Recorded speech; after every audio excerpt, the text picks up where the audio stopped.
Chapter 4, I'm on my A-game. Son, I know you are upset about the accident. Marcus started. Upset? Marcius cut in. Upset? I'm fuming with rage.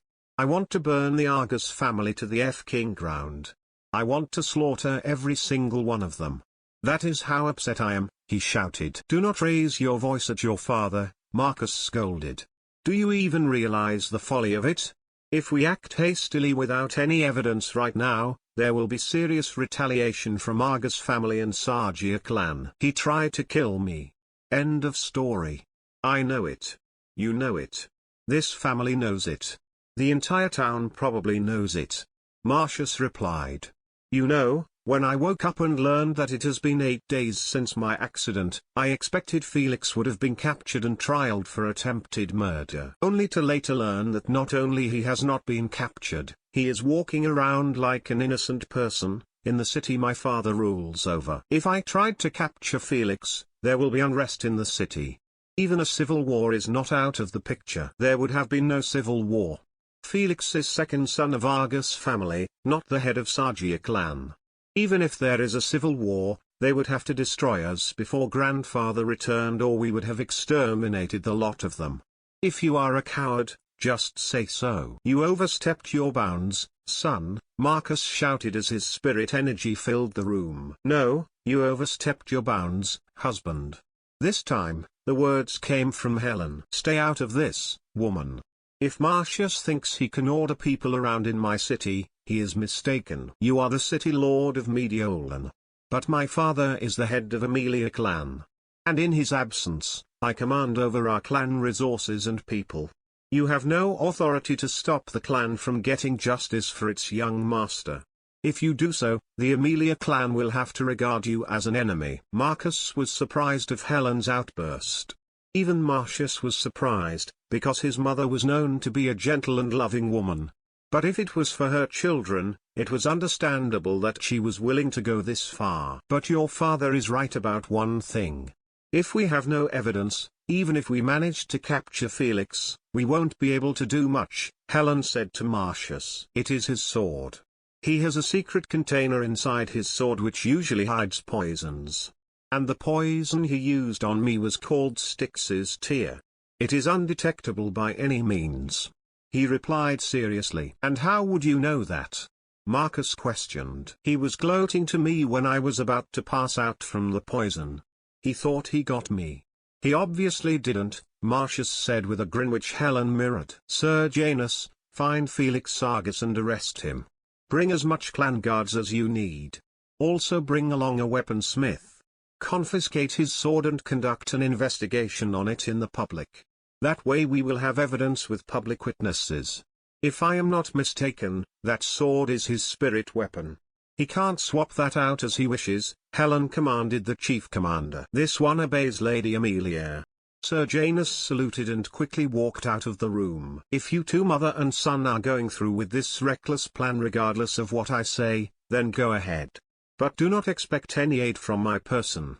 Marcus also walked out of the room angrily after Sir Janus. Helen sighed and took Marcius' hand in both her hands, holding it tightly. Forgive your father. He was under a lot of stress these days. Sargia clan has been especially daring in the absence of your grandfather, she said with a tired voice. Marcius held the strong urge to scoff. The original Marcius would have been clueless about his father's misgivings, but this new Marcius had seen things from Joseph's perspective and understood Marcus's disregard for him. He knew it was unfair to rely on writings from a book to judge his father, but he just couldn't help it. He just nodded his head slowly. Of course, mother. I understand. But never mind about those things. What does the doctor say? Does he also think you have fully recovered? The doctor just left a moment before Livia came in. He said my injuries are mostly healed and I'll fully recover in a day or two. He also told me to drink a lot of water, he said, gesturing to the glass of water now completely forgotten on his bedside desk. Helen looked at the glass and back at him with an amused smile. Oh well, if you say so. Rest for a little while before Livia came back with the lunch. And then go to sleep. Your mother needs to prepare for any retaliation from Argus family or Sargia clan. I'll come and see you again after the work is done, Helen said, patting his hand and standing up. Of course, mother. After his mother left, Marcius tried to stand up and walked around the room. The doctor had cleared him for minor physical activities. If anything, he even encouraged it. Although Marcius had to admit he felt some aches from numerous parts of his body from time to time. He fell from the battle arena after he was poisoned and passed out. And the arena was very high. Did they really need to build arenas that high? That is just unnecessary budget wasted. The thing was, if a cultivator fell from that height, they would have been fine because of the protection from spirit energy.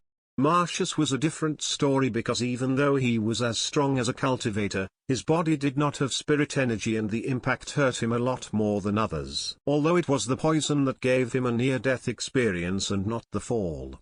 The fall just caused some body aches. But his fall from arena is also the reason the assassination could be covered up as an accident. As he was massaging his aching body parts, he felt something shift in his room. Then, he heard a voice. Due the circumstances necessary for the incoming conversation and at the insistence of the god of cosmos, Crito, the current of time has been forcibly stopped. Marcius turned around to see a small red orb floating at the center of the room. Okay. That old man needs to stop giving me heart attacks. Who are you? Are you one of Crito's minions? Confirming world ID, Ru413022M and individual user ID, 11,527,890,023. Confirmed. Greetings, user Marcius of world Rubrum. I'm one of Crito's blessings. User can either call me, Bounty Hunter System. Or user can call me by my nickname given by Crito, Kyo. Nice to meet you, user Marcius.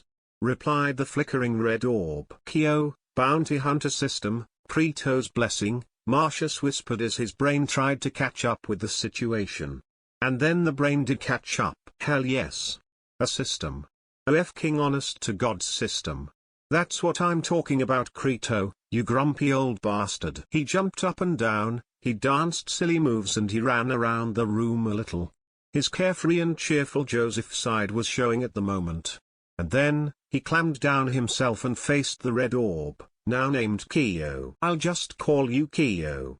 Alright, Kyo, what are your functions? As Marcius asked, a transparent blue screen with 3 blank squares appeared out of thin air. As the name stated, user will be allowed to place bounties of a person or a beast on this screen and hunt them down. After killing them by yourself successfully, user will be awarded with appropriate bounty points and other awards. However, there are certain restrictions. Kyo explained. Currently, user is only allowed to place a maximum of 3 bounties at any given moments. After user placed the bounty, a blank square will be filled with the picture of the designated person or beast, and cannot be replaced with another bounty within 24 hours. Even after user have killed the target, the square will not be used to place another bounty unless the 24 hours is up. This rule has been set up to prevent the user from abusing the system functions. In addition, to place a bounty, user must clearly have in mind the appearance and information of the target. Lastly, in order to obtain the bounty, user must deal the killing blow. After Kyo finished the sentence, the screen changed to show 2 tabs. They were labeled as System Add-ons and Shop. The system has 2 additional functions. System Add-ons and Shop. User can spend bounty points at system add-ons to improve certain aspects of the system. User can buy more bounty spaces to place more bounty at once, or shorten the cooldown timer of bounty to reduce it from 24 hours. Shop is of the similar function. User can spend bounty points to buy numerous items, including books, potions, weapons and even sentient organisms. Some will be rare, some will be common. But none of them are from this world. Kyo finished the explanation. Wait, at the start you mentioned you are one of the blessings. What are the other blessings? Marcius noted. System is one of the 2 blessing bestowed upon user. Crito has instructed the system to not unlock the other blessing until user Marcius has reached an adequate level of strength. Fine. Be a spoil sport. See if I care. Marcius grumbled. And then, he smirked. Kyo, place a bounty on Felix Argus. I may need to change some of the plans, but oh well, I will figure it out. He lazily said while stretching his body. Acknowledged. Bounty placed on Felix Argus.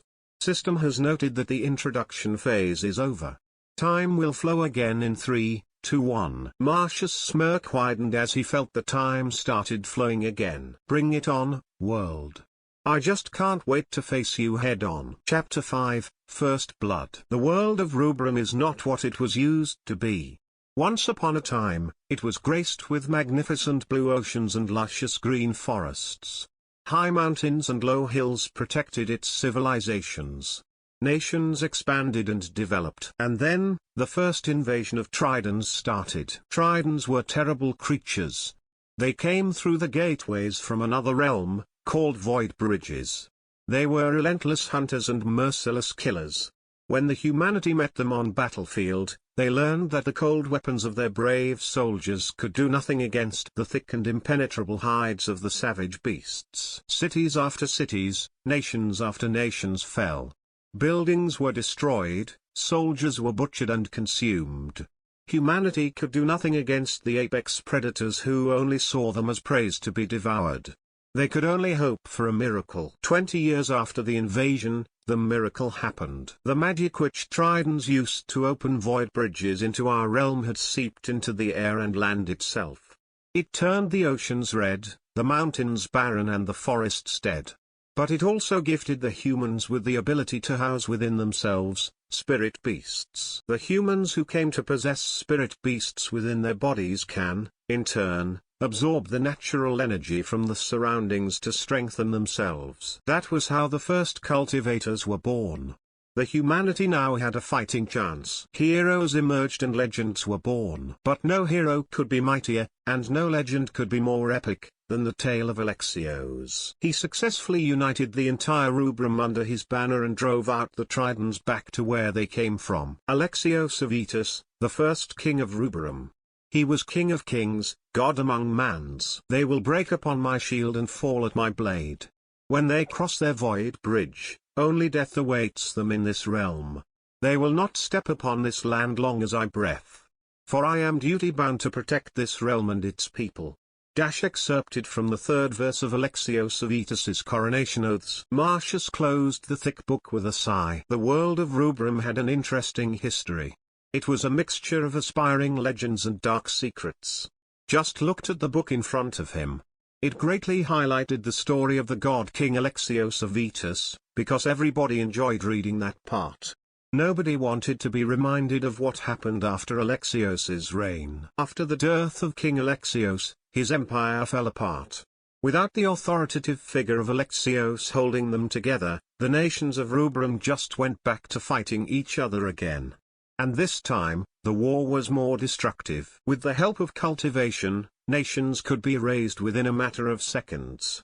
The death rate was higher than the first Trident invasion, and the world burned. Even worse, the second invasion of Tridents started.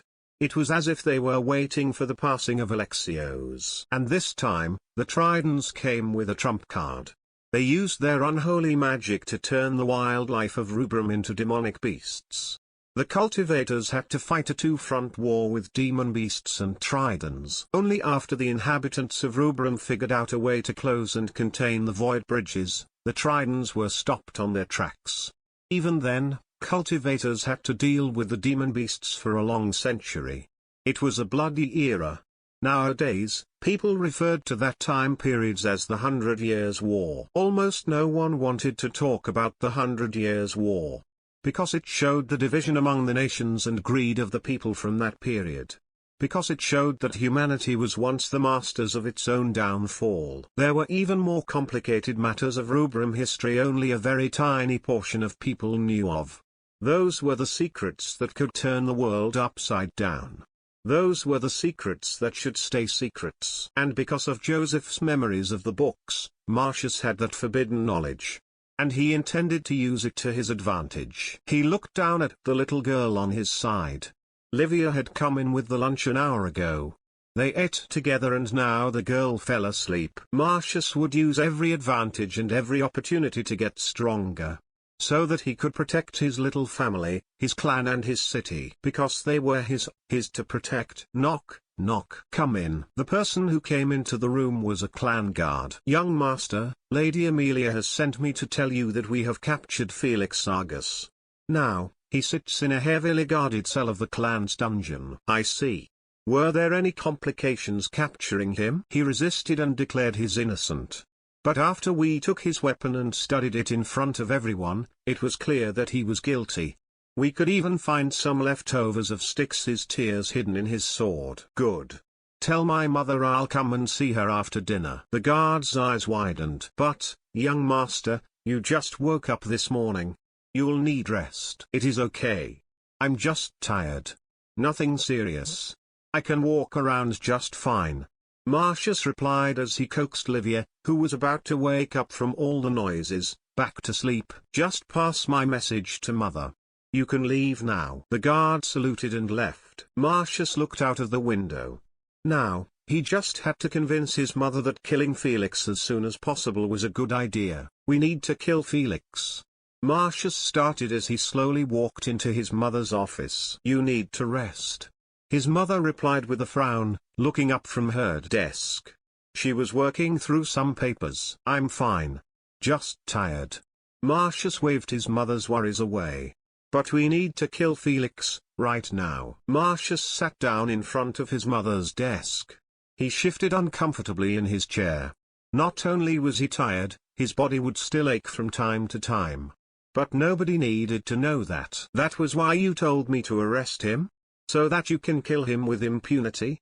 Helen asked. Son, we need to put him on trial. Even if we want to kill him, we need to do that in public. Or else, we will be labeled as unfair. Marcius smiled. Fair. Of course. Mother, if you think Sargia clan will sit by and let us do what we want, you are mistaken. They are involved. Now that they can't protect Felix because we have solid evidence, what do you think they will do next? Helen's frown deepened as she pondered for a while. And then she looked up. You can't possibly mean, yes. They will try to assassinate him in our holding cells. To shut his mouth. They will succeed because they can employ the best assassins in Mediolan. And they will blame it on us. But I can't possibly see how killing him ourselves will improve the situation. Helen asked curiously. If we catch them off guard, we can spin this around. We will execute Felix tonight. And tomorrow we will release the news that Sargia clan have assassinated him to cover up their crimes. We have more restaurants and stores in the city than Sargia. We can create rumors in those places to support our claims. This will even put Argus family and Sargia clan at odds. Marcius replied while shifting his body again. This chair is really uncomfortable. This is my office, where I negotiate and make deals. I don't want people who sit in that chair to be too comfortable. His mother shrugged.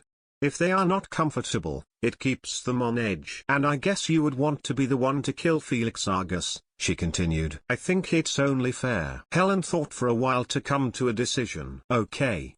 I will arrange for it tonight. Thank you, mother. Marcius smiled and thanked his mother. Helen then quieted down and just stared at him for a while. Son, you have changed. Almost dying does that to people. May I be excused? At Lady Amelia's permission, Marcius got up from his chair and walked out. As he walked back to his room where his little sister was sleeping, his mother's words echoed in his mind. What she said was true, Marcius had changed. The original Marcius would have never considered killing. But he was not just Marcius now. He was a combination of both Joseph and original Marcius. While he was neither Joseph nor original Marcius, he was also both of them at the same time. Joseph might be carefree and funny, but he also had an edge of cruelty the original Marcius didn't possess. And now the new Marcius also possessed that cruelty. I need to try and balance both my personalities. If I change too much suddenly, people will get suspicious. That night, at the underground dungeon cells of Aemilia clan, a cloaked figure could be seen walking through the entrance of the dungeon. That figure was Marcius. Although Clan Aemilia had governed over the city of Mediolan since the beginning, the city lord's keep and the clan headquarters were not the same location. The clan compound was located a few miles away from the lord's keep, and Marcius had to walk all the way. His mother arranged for the most trusted and loyal guards to be stationed at the dungeons that night. And they let him in easily. As he walked for a while, he finally reached his destination. There, in the most heavily guarded prison cell of the dungeon, was Felix Argus. He was chained to the wall with his spirit energy sealed. The guard of the cell let Marcius in. As he got in, Felix looked up from the ground because of the noises and movements. "I have already told you. I have nothing to confess because I'm innocent. I'm the second son of the most influential merchant family in Mediolan. My family will be demanding my release next thing tomorrow. Nobody is coming for you, Felix. The Sargia clan can no longer cover for you. And as you said, you are the second son, not the heir. Argus family will try to get you out of here. But they will not try that hard," Marcius replied as he removed the cloak from his face. "Also, you will not live to see tomorrow." "Marcius," Felix hissed out. "Are you here to kill me?" The prisoner started pulling his chains to get out of the restraints, as he realized of the situation he was in. "You can't. You can't kill me. My family will never let this go. As I said, you are not the heir. I think we will survive," Marcius replied with a chuckle as he pulled out a small bottle from under his cloak. It was Styx's tear. The very same leftovers from Felix's sword. "No. You don't understand. You can't do this. I'm the genius son of Argus family." Felix was hysterical right now. "Still, not the heir," Marcius repeated again as he kneeled down. He also pulled out a small dagger. "No. Please. I'm sorry. I didn't mean to kill you." Tears fell down on Felix's cheeks. "Also, about the genius part. You have to rely on poison to win against me, the boy without cultivation. Does not seem very genius of you, right?" Marcius ignored Felix's pleas as he slowly and carefully poured down the poison onto the blade. "And I'm pretty sure you meant to kill me." "Don't worry. It is just a little poison. It doesn't hurt much," Marcius whispered as he stabbed the crying prisoner with the dagger. Those were the last words Felix said to him in the arena. Chapter 6, Trouble Along the Road. Marcius slightly moved to the left to avoid the incoming slash. He stepped back for a distance as his attacker prepared for another strike. As the expected strike came down, he parried it with his sword and went for the opponent's right foot with his left. As per Marcius's calculation, his opponent jumped up to avoid the foot. He quickly spun around and kicked his adversary who was still in the midair. As the opponent soared through the air because of the kick, he followed behind closely with astonishing speed. When his target nearly landed onto the ground, he went in for the kill with his sword tip pointing at his foe's chest. Marcius lightly tapped the opponent's chest with the tip of his sword. "You are out," he spoke. "Yay, I'm out. Good fight," his opponent replied from his place on the ground. It had been 3 days since Marcius killed Felix. His plan worked out nicely and the Sargia clan had been painted as the culprit of the murder of Argus family's second son. There had been some retaliation from Sargia clan and Argus family. Some of the Aemilia clan's stores and properties were attacked. Some guards had been gravely injured, but aside from that, there was nothing else serious. If he had to quote his mother, "They are just fools throwing eggs at a rock." There was that. Besides, Sargia clan and Argus family were too busy targeting each other to focus on Aemilia clan. "I just love it when a plan comes together," he thought. "What Leon said is correct, young master. That is a good fight. The moves you did just now are fluid. The footwork is also incredible," Sir Janus said, as he walked closer to the sparring duo. They were in the clan training yard. Marcius and Leon were sparring while Sir Janus watched from afar to instruct on areas they might be lacking. "I learned some new moves in the past few days," he replied while helping Leon got up from the ground. "Those moves are wicked. You need to teach me that," Leon said with an excited voice. Leon Forra was the nephew of Sir Janus Forra. He was also a very overactive person whose mouth worked faster than the brain. And that had gotten him into many troubles in his past. He was also the only friend Marcius ever had. Marcius, in his past, had spent most of his days at the training yard. He never had a social life. Leon became his friend only for the reason that the nephew of Sir Janus was the single person who would ever spar with Marcius. The others were afraid or nervous about Marcius's status within the clan. Leon, you can't just ask young master to teach you. He also has other duties. Sir Janus scolded. It is all right. I'll teach you later when I have time, Leon. Marcius stopped Sir Janus from going off on Leon. The techniques Marcius used were the techniques he learned from the skill book rewarded by Keo. The name of the book was called The 5 Arts of Chaos, Part 1. From what he had learned, it was a martial art with 5 parts. The book he obtained was Part 1 and it described the movement of Gaia. It was a technique which relied on both agility and flexibility. If trained to perfection, he could move with such a fluidity that the opponent could never guess from which angle he would be striking next, because he could just change the direction of his strike in the middle of the attack. The technique could also grant him an astonishing speed of movement via complicated footwork. Of course, the technique would be very powerful if it was paired with the spirit energy. But one could also practice and use it without the help of cultivation. It was just a perfect technique for Marcius. It wouldn't be so powerful now, but he had future plans to fix his problem, which is the absence of cultivation. The system was very generous with him. And when he asked, Keo replied that the system took into consideration of the user's conditions, what he would be lacking and what he really needed, when it calculated the bounty rewards. Marcius was more than fine with the explanation. After obtaining the skill book, Marcius had been training non-stop for the last 3 days. The way the skill books from the system worked is that it didn't give him all the information instantly. He had to read it, but once he read the book, he would instantly gain a comprehensive understanding of what was written. No matter what he read, Marcius would instantly understand it. That was the wonder of skill books provided by the system. Although he had to train his body step by step, having a complete understanding of the technique helped a lot. It was like an adult learning to walk again. He knew the process completely, but he just had to take the steps little by little, until it reached perfection. It was also when the old habit of Marcius came under the spotlight. He was a monster at training. Before the accident, he was able to challenge peer cultivators with physical training alone. His movement of Gaia was yet not perfected, but he was getting there slowly. Young master, Lady Aemilia had sent for you. A servant came into the training yard to inform him. We will spar again tomorrow. I need to test out more with my new moves, Marcius said to Leon as he walked towards the benches at the side. Same time tomorrow, Leon agreed. Marius nodded and picked up the towel to wipe his sweats away. Lead the way, he said to the servant who followed him to the benches. Marcius had to walk back from the clan compound to the Lord's Keep.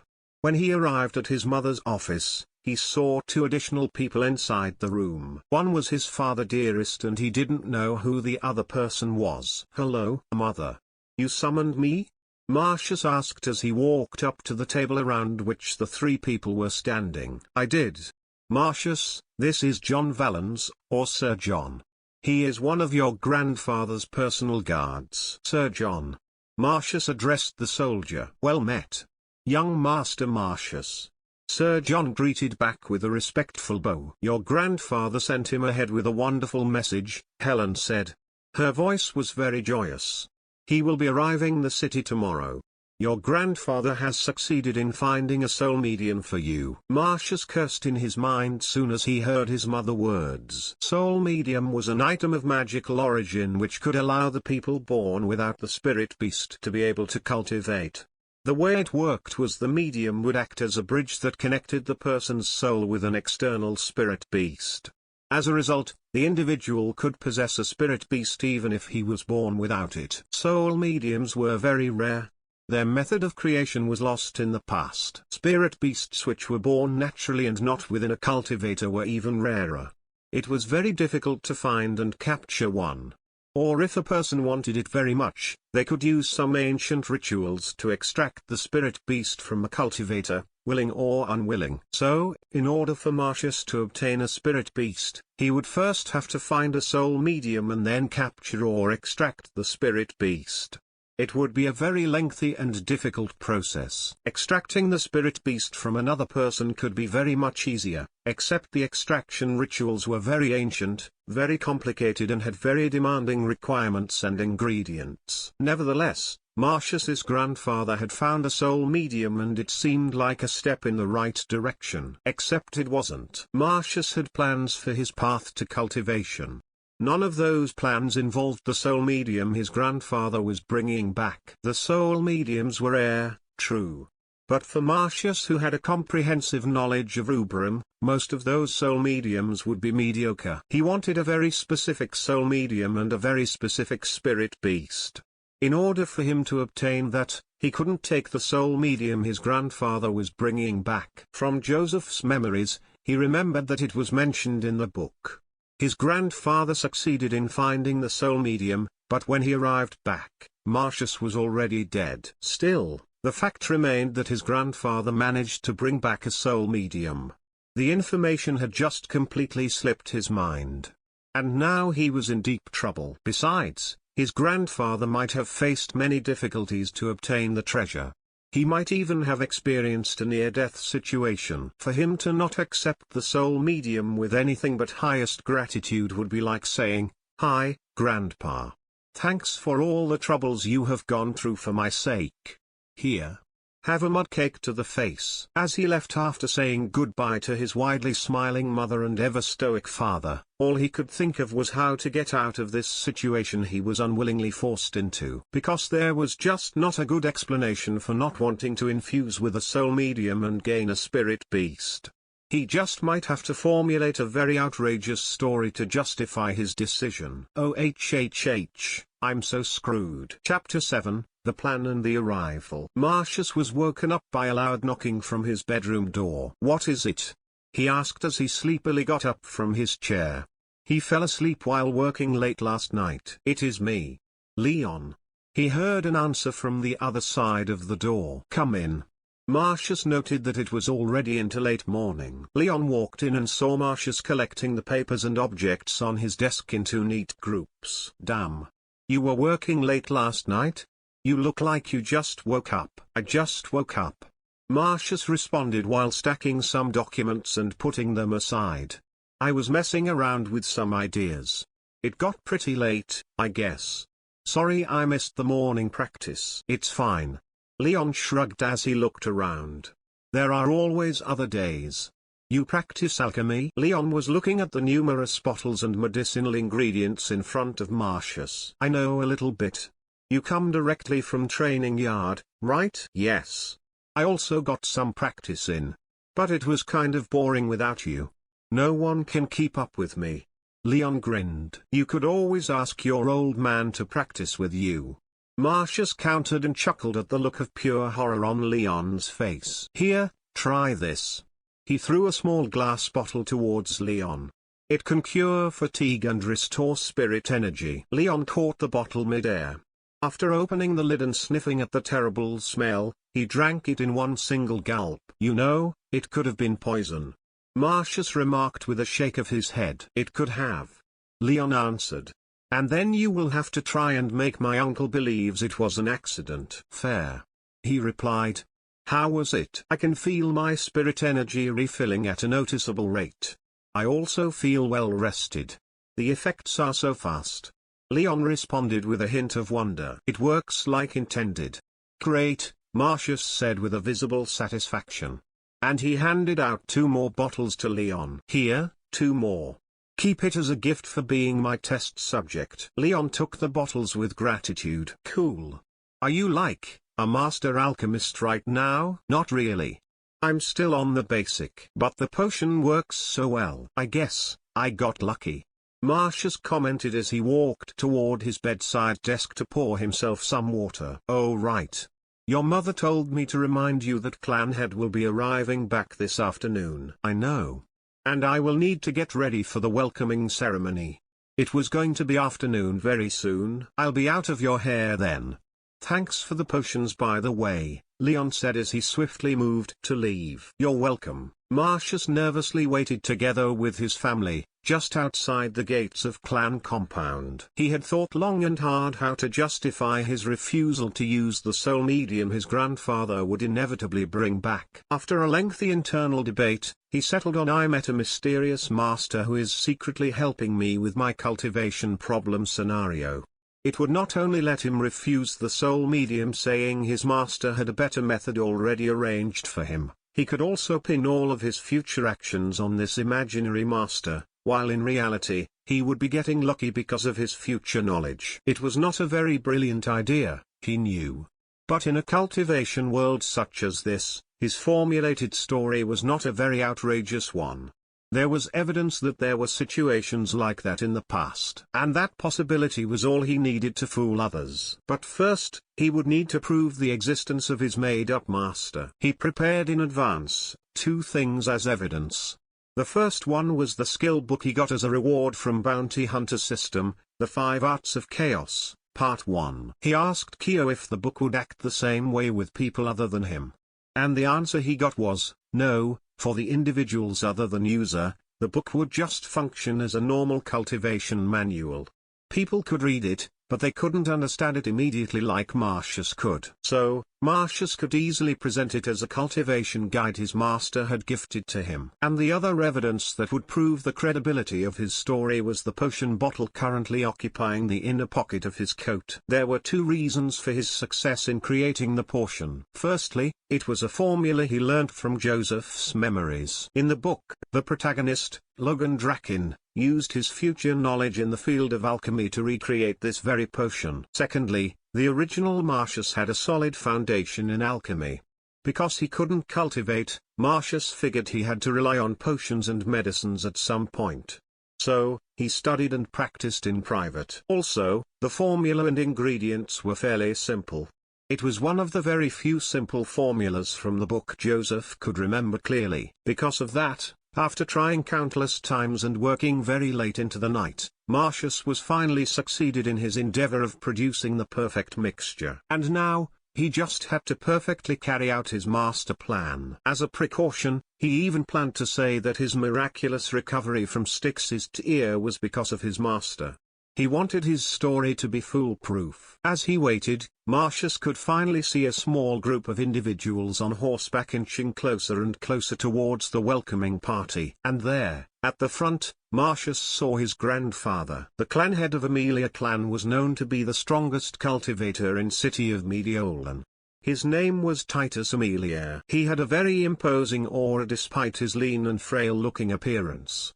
He was also an old man with white hair and white beard. To sum it all up, Titus Aemilia was your typical old man, if you didn't consider that fact that he could kill armies with a casual wave of his hand. As the incoming cavalry stopped right outside the gates, Marcius's grandfather quickly got off the horseback and beelined toward his immediate family members who were at the very front of the welcoming party. "Welcome home, father."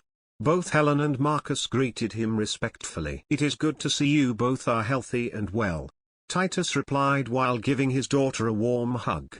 "Especially you, Helen. Last few weeks must have been hell for you." "I'm fine now, father," Helen replied. Titus then moved to pick up the little girl standing beside Helen. "Hello there, my favorite granddaughter.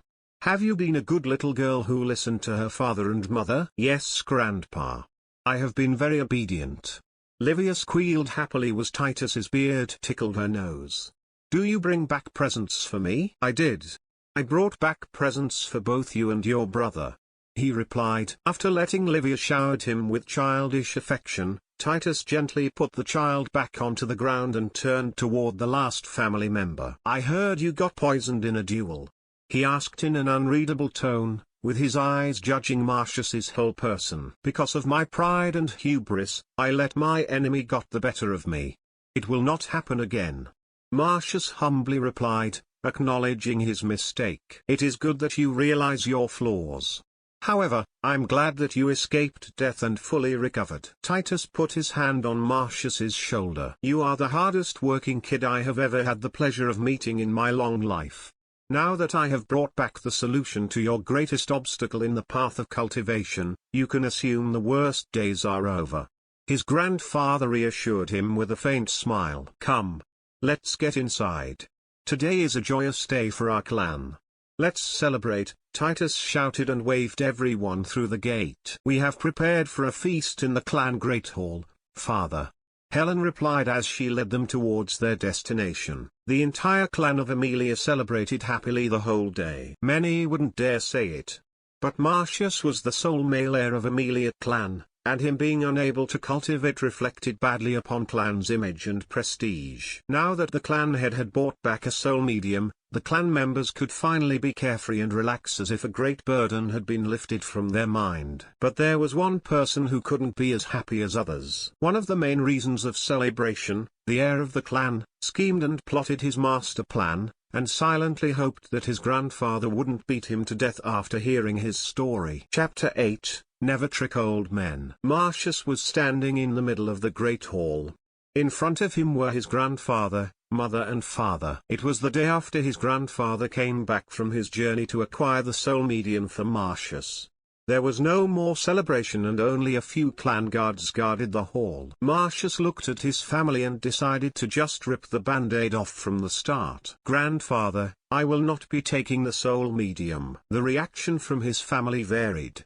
His mother looked shocked.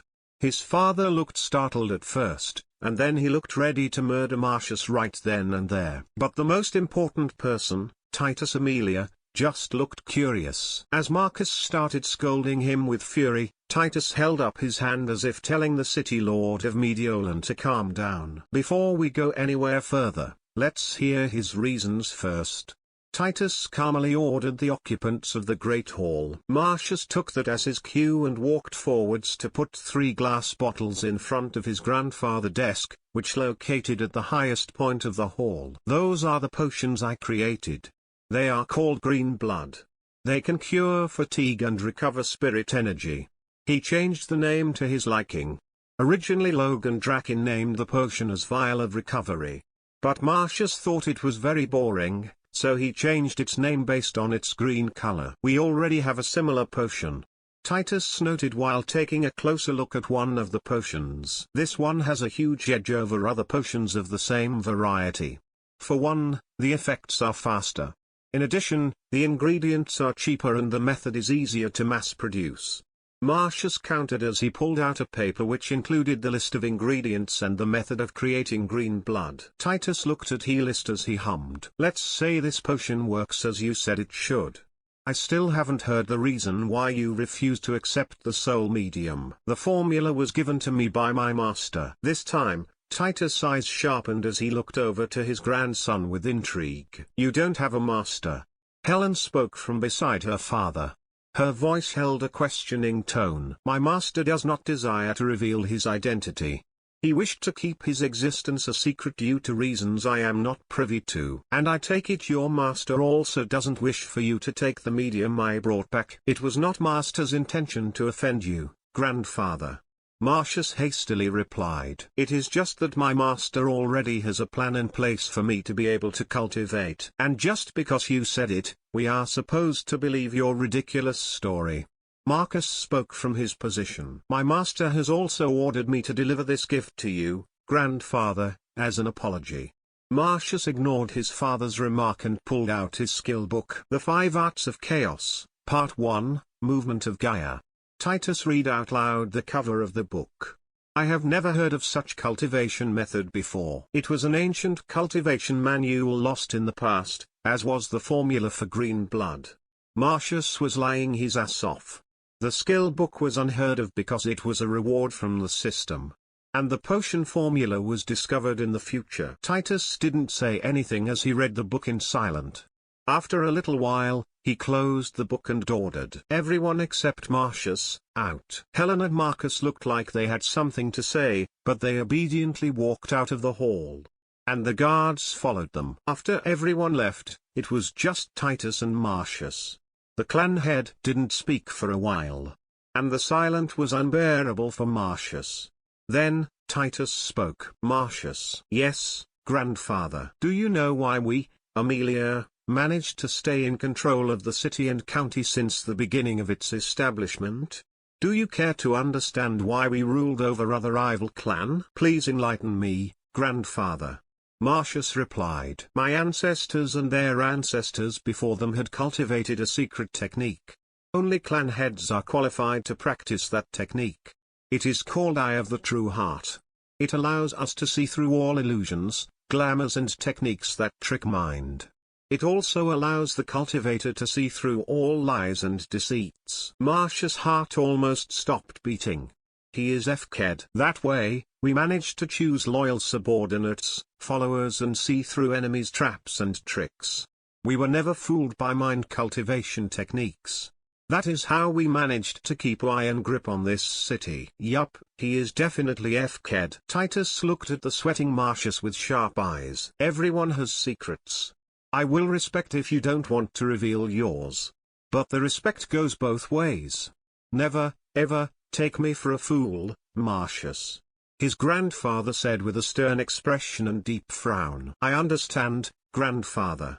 Marcius let out a sigh of relief. This manual is interesting. I'll be borrowing it for a while, Titus said, tapping the cover of the skill book. And the potion will be tested and evaluated to decide if it works the way you say it would. If it actually works, the potion will be a great strength for our clan, he continued. I'll give you a month to work out the solution regarding your cultivation. After that, you will be taking the soul medium. Willing or not. Titus stopped talking after that. And Marcius took that as a dismissal to leave. As he walked out of the clan hall, Marcius was sure of one thing. His grandfather was not to be messed around with. It was 2 days after and Marcius found himself in the training yard dueling with Leon, again. This time he was testing out the speed aspect of the movement of Gaia. And he could tell Leon was having difficulties keeping up with him. Burning cleave, Leon yelled out as his sword lit up with bright flames. Leon cultivated a fire-based technique because his spirit beast was also a fire-based beast called Damned Bear. Leon slashed towards Marcius. And both of them could feel the air around burning together with Leon's flames. When the flames almost touched him, Marcius blurred out of existence. That was the potential of movement of Gaia. When trained to almost perfection, Marcius could become very fast that most eyes couldn't keep up with his speed. Marcius circled around his friend and arrived at the back. He was so fast Leon still didn't notice Marcius had moved around him. He was still busy cleaving through Marcius's after image. Marcius's hand also moved at a very fast pace. He struck his sword against Leon's shoulder armor. Then his sword fluidly changed directions to swiftly strike against Leon's knee padding. Right hand from the shoulder and left leg from the knee, gone. It is safe to say you are out, Marcius teased his friend. Leon sat down on the grass tiredly. What the hell, man? You are so fast. He grumbled. And you are too slow. You know, try cultivating some fire-based defense techniques. I can't hit you if I can't get close to you. Marcius remarked. Easy for you to say. Do you know how much energy it will take for me to keep up a fiery defense around me all the time? I can't say I understand. I still can't use spirit energy. Marcius responded. Yay, yay. Just rub it to my face, why don't you? That I lost to a guy without cultivation. Leon groaned as he tried to stand up using his sword as leverage. You know, I still can't understand why you turned down the soul medium.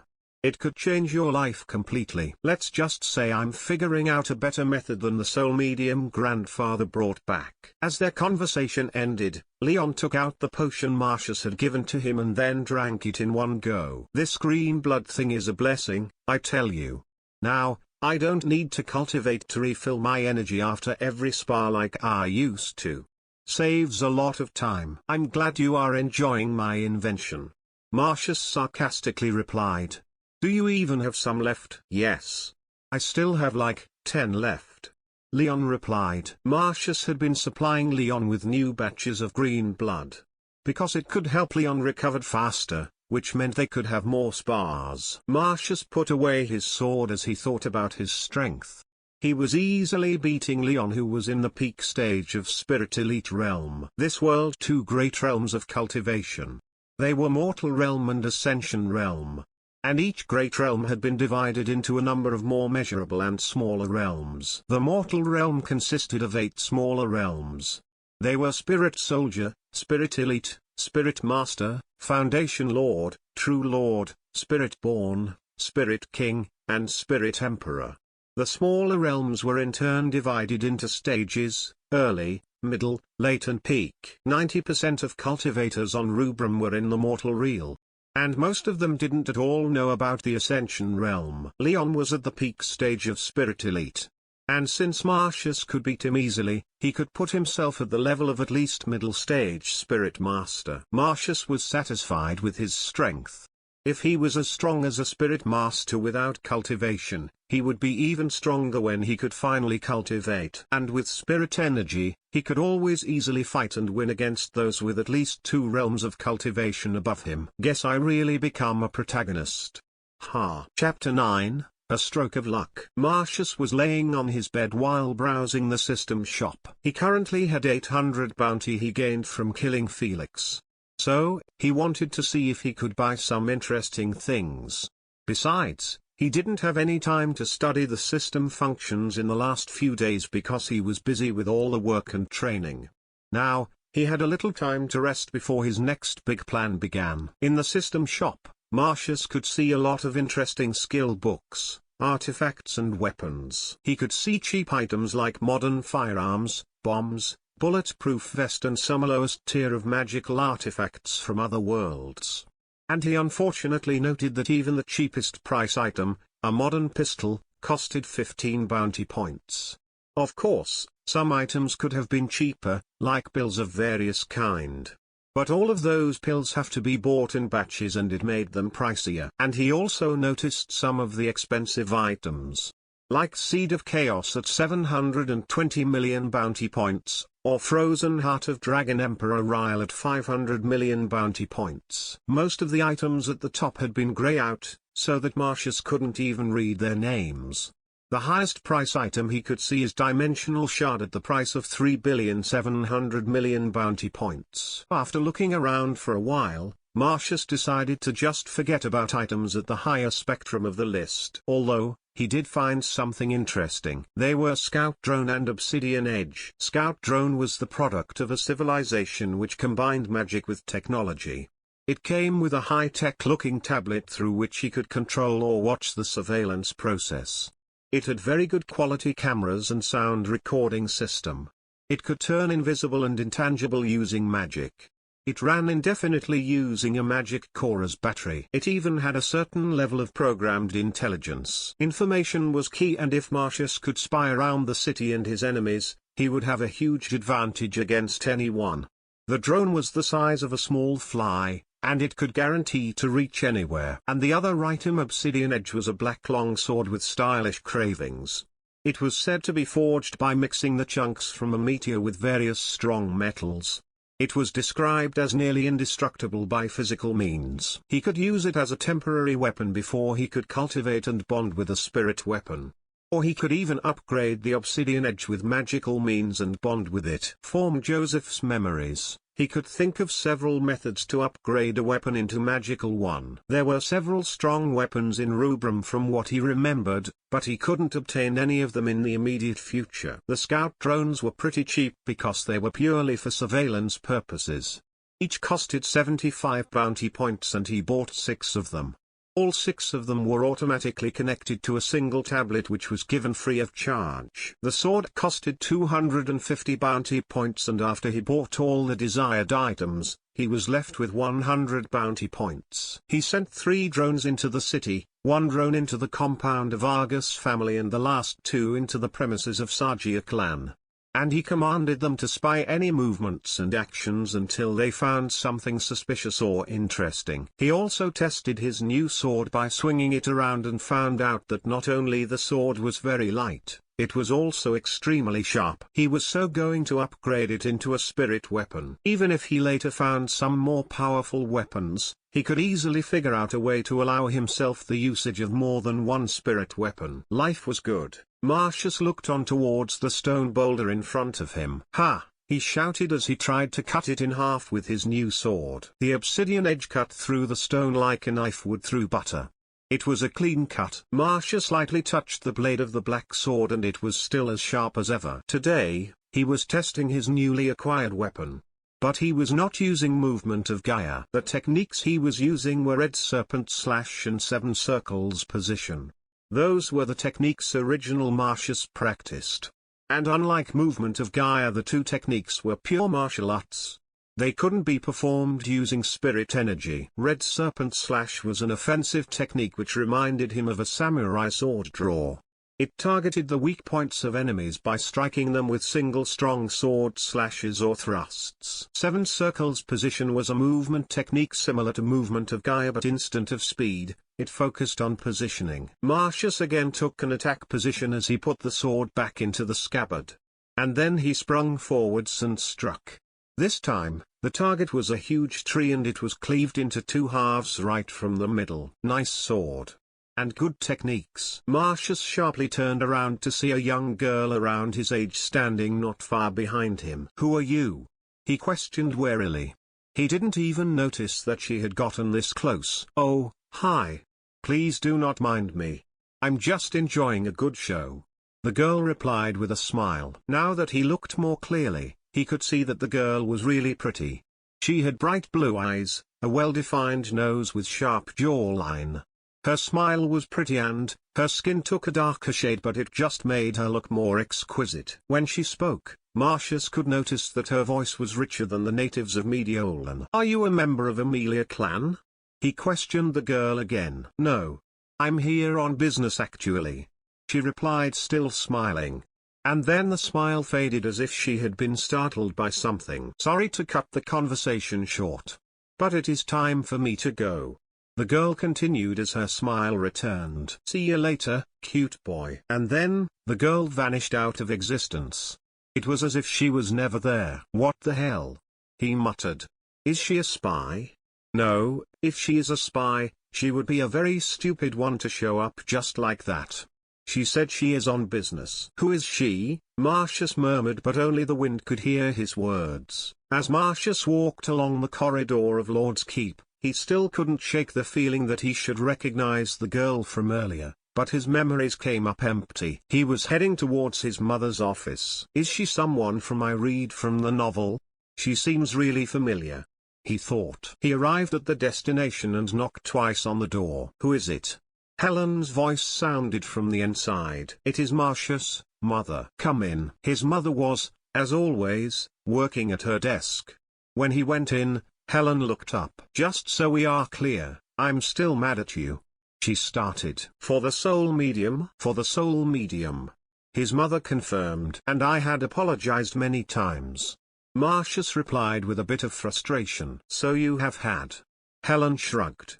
"Let's just both assume I forgive you for the moment. And we can carry on with the conversation." Helen handed him some papers. "We got some professional opinions on your potion formula. It works just like you described. If we can mass-produce the potion, it will be a huge boon for our clan." Lady Aemilia continued as Marcius read through the documents. "And that is where the problem lies. The Aemilia clan do not have enough alchemy personnel to mass-produce the potion. We had to find a suitable organization to collaborate with." "Blue Star Trade Guild." Marcius read out the name from the writings. "Yes. They are a credible organization which mainly specialized in potion and pill business. They also trade in other goods, but that is beside the point. They are a trader guild. How will they mass-produce green blood?" "They have an entire branch all dedicated to alchemy. As I mentioned, they are very specialized. They are also the main supplier of heart pill in Mediolan." "The healing pills?" Marcius questioned. His mother answered with a nod. "They even visited our Lord's Keep this afternoon to discuss business." "Wait. Heart Pill, Blue Star Trade Guild. They are run by Sabara family, right? The owner is Dina Sabara." "So, you have heard of them?" "A little." Now, Marcius remembered why he was familiar with the little girl from earlier. According to novel, Sabara family would play a vital role in the upcoming events. They are also business rivals of Argus family. Once we work together and they started selling green blood, they will gain a larger hold on the market than Argus family. Marcius grinned. "Killing 2 birds with 1 stone. Helen added with a similar smile. And on that note, I need you to negotiate with Sabra family. I mean, I can do that. But why me? He asked. Apparently, they are impressed with your formula and want to meet the genius behind all this. If you can negotiate on our behalf, I think we will gain better benefits out of this deal. Helen replied, I understand, Mother. When Marcius arrived back at his room, he sat down on a chair and reflected on his great luck. Blue Star Trade Guild, Sabra family, Dina Sabra and her daughter Carla Sabra. Well, the next part of my grand plan just got a lot easier. He thought with a faint smile. Yup. Life is good. Chapter 10, I need a tour guide. Marcius looked at himself in the mirror. He hadn't had the time to closely examine his physical appearance for a long period of time since he was reborn. Mostly because he didn't care. And now that he looked at himself, the person staring back had short brown hair, like his mother, with well-defined muscles from all the physical trainings and a tall structure. His clean-shaven face was clearly in the territory of being handsome. Paired that all with the expensive and stylish clothing he was wearing, it could be said that he looked quite dashing. Well, a guy got to impress. He was preparing for his important meeting with the owner of the Blue Star Trade Guild, Dina Sabra. Alright, I look fine. Let's get this show on the road. As he headed for the Blue Star Trade Guild, he noted some people in blacks following him. They were his grandfather's personal bodyguards, also called Shadow Guard. They were really strong, with the weakest of them being in the realm of Spirit Master. They were assigned to him by his grandfather. It was pretty obvious, given the Shadow Guard obeyed only to the head of Aemilia clan. When he arrived at the entrance of the Trade Guild, he turned around and addressed the Shadow Guards. Under no circumstances you are allowed to barge into the guild. Unless I activate the signal for help specifically. I know you only take orders from grandfather, but as of today, you are assigned to me. And I won't have you disrupting my negotiations. Do you understand? He whispered the words as he watched the two people in blacks guarding him from a distance. He whispered because he was sure they could hear him nonetheless. The two shadow guards looked at each other as if discussing the matter. And then they looked at Marcius and nodded their heads slowly. Good. Unless I activate the signal, do not take action. He confirmed again while holding out a coin for the two people to see. The coin had a mechanism, when activated, would transmit the signal for help. It was an item commonly used in Aemilia clan. After making sure his talk with the Sabra family would not be interrupted, he walked into the guild and slowly made his way to the reception area. Hello, my name is Marcius Aemilia. I have an appointment with Dina Sabra. He told the girl sitting at the reception desk. Welcome, young Master Marcius. Lady Sabra is waiting for you. If you would follow me this way. The girl hurriedly greeted him and led him through a corridor with many rooms. This is our owner's office. Please go in. Lady Sabra is in there, waiting for your arrival, the girl said as she knocked the door. After getting the confirmation to come in, the girl held the door open for Marcius. When Marcius went inside, he saw two females sitting around a small round table.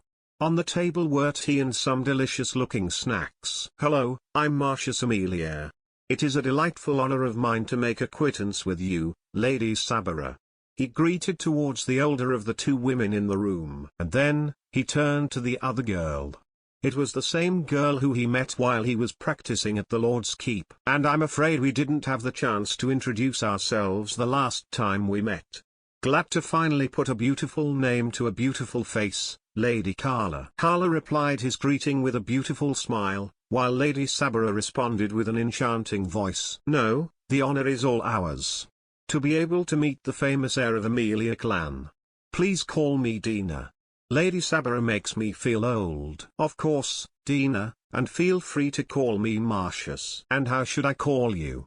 Carla asked from the side with a hint of smile. You can keep calling me cute boy. I like the name. Marcius replied. Oh, I don't know, you look more delicious than cute right now. Carla flirted back. Please take a seat, Marcius. Dina cut in, gesturing at the unoccupied chair. Marcius sat down and Carla poured tea into the empty cup in front of him. If you don't mind me asking, How did you come up with the genius idea like green blood? The girl started fishing for information. In negotiations like this, information was key. The more you knew about the person on the opposite side, the better it was. Before the souls merged, Joseph was a project manager at a pretty large company. So, he knew certain things, like negotiating with co-workers, higher-ups and clients. As I always said, it was a combination of luck and efforts. He replied without giving anything away. Don't sell yourself short, Marcius. The potion is splendid. It is not just something you can create easily. Dina countered. Marcius took a sip of the tea and carefully considered his next words. As both of you may know, I was born without cultivation. He started. And I tried hard to keep up with the peers of my age. It was difficult, but I managed. Marcius stopped for a moment to gauge expressions the two women. Both of them spotted curious looks. But that would only take me too far. At some point I just wouldn't be able to get stronger without cultivation. Hence, I want to rely on alchemy. Marcius took another sip of the delicious tea. After a while, I got a solid foundation on alchemy. I wish I could say how genius I am to create green blood, but it was really just by chance that I discovered it. I was working my way around the potions to restore my stamina. But I got something better out of it. A potion which can both restore stamina and spirit energy. After Marcius finished his explanation, there was silence in the room. Both of the women seemed to be mulling over the information they obtained. Well, that is a way to say both too much and too little. It is good to see someone who got some skills in the art of negotiation, Dina said after a while. Carla seemed to have something to say, but Dina stopped her, before continuing herself. I'll be blunt with you then, Marcius. We like the product. It is both cheaper and more effective than any other potions on the market. The green blood could revolutionize the alchemy field. Dina paused and looked directly at Marcius with a serious expression. That is how much we value your green blood. What does your clan want in return for selling the formula and production rights to our guild? This was the moment Marcius was waiting for. This was the moment to test his luck. Of course, there are certain things our clan would require out of this cooperation. But first, he started. I would need your daughter, as a tour guide for my little trip into Flavic Forest. I don't understand your request, Dina replied with a clueless expression. But if one could look closely, they could note a hint of wariness on her face. All right, this is it. Marcius thought. What I mean is, I want to take the test at the ancient Temple of Sol inside the Flavic Forest. And I want Carla to lead me to it. He replied slowly, and all of a sudden, he felt a great pressure befell upon him, rendering him immobile. Carla was beside him in a blink of an eye, as she held a sharp thin blade to his throat. How do you know about the temple? Dina hissed out with a stony expression. It was obvious she was the one making him unable to move, as yellow aura emitted out of her and her eyes flashing bright yellow as well. Now, let us discuss this calmly like civilized person. Before he started to reply, but Carla inched the blade closer to his neck. I will ask again. How do you know about the temple in Flavic Forest? Dina asked again as her frown deepened. As I was saying before I was interrupted earlier, I have my bodyguards just outside of this building. The only reason they were not barging through right now is because I explicitly told them not to. If you keep this up, I'm afraid they can no longer afford to obey my orders. Marcius calmly declared. Of course, you could kill all of us and get out of this city first enough. You have magic, after all. But at some point, my grandfather will find a little note I left behind, indicating the location of a certain hidden village inside the Flavic Forest. Both of the women hissed again at his causal reveal of more of their secrets. But he was beyond care. He was pissed at both of them for their violent display of power. Let's say you managed to defeat my grandfather, the Duke of Farnese will notice and come after you. And even if you managed to kill his forces, the Emperor will come after you next. See the domino effects of your actions? He continued with a mocking voice. Your village is strong, but not that strong to fend off an entire empire. So, why don't we just all calm down before this escalates even further? The pressure slowly disappeared, but Carla was still holding the blade to his neck. Carla, stand down, Dina ordered. But mother, he knows too much. I said, stand down. The girl took the blade back reluctantly at her mother's order. Now that we are back to being civilized people, let's start the real negotiations, shall we? Marcius's smile was predatory. Chapter 11, A Step Towards the Right Direction. How do you know about the temple? Dina asked the same line of question again. Let's just say I know many things I shouldn't. But that is not the point. Marcius answered. Then what is? Carla cut his answer off with her own input. The point is that I'm your ally, not the enemy. Look, I'm offering to take the trial so that if I succeed, you will be free of your oath to guard the temple and the forest. As if you would succeed. The girl scoffed. If anyone can succeed the trial, we wouldn't have to spend a long time guarding the place. I wouldn't call 3,000 years that long. Especially with cultivation. He replied with a smirk. How do you even know that? Was Carla's heated reply. Like I said, I know things. Marcius's smile at the end was taunting. And what is stopping us from using magic to mess with your mind and makes you forget the things you knows? The girl fired back in return. Like you said, we have magic. And like I said, I know you have magic. Do you really think I don't have a backup plan for that? He replied easily. Look, I don't understand why are you even against this? I will take the test. I succeed, you will be freed of your oath. I fail, you won't even lose a thing. It is a win-win either way. Marcius pressed on. Do you think we would just allow strangers into our sacred temple easily? We are the guardians. We guard the temple. Carla replied, raising to her feet again. We will let you take the trial. Dina interrupted whatever Carla's angry reply was. But mother. Carla started to protest, but one look from her mother quietened her down. Carla will guide you to the temple. When will you be taking the trial? Wait, did you just divine my future? Marcius asked suspiciously as he noted the fading yellow light from Lady Sabara's eyes. I did. And from what I saw, I hope I'm making the right decision now. Dina replied while pointedly looking at Carla, as if daring her to protest any further. Well, I'm actually counting on you to divine my future. It will make things easier. And, about the trial, your daughter will have to accompany me on my expedition. What expedition? This time, Carla asked warily. I was tasked to build an outpost at the edge of the forest. Our city is expanding. He smiled. So, you are, indeed, planning to intrude into our forest. The girl shouted back in reply. After I finish the trial, you won't even need to stay in the forest anymore. But my daughter's words run true. Whether or not we are guarding the place due to an oath, it is still our forest. We would like to know your plans to build an outpost near our home. Lady Sabara gave her opinion with narrowed eyes. Marcius sighed. His cheerful yet sarcastic tone vanished, as he looked towards the two women seriously. I know you would be reluctant to leave the forest even after fulfilling your oath.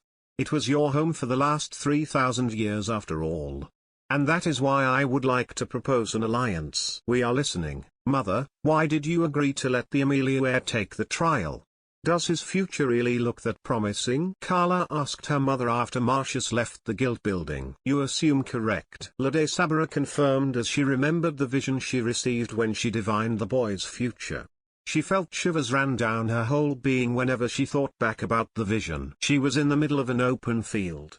But if she looked to her left and right, the two sides bore different features. One side was prospering with rich grass fields and mountains made of gold. The sky was also clear with bright sun rays lighting up the entire field.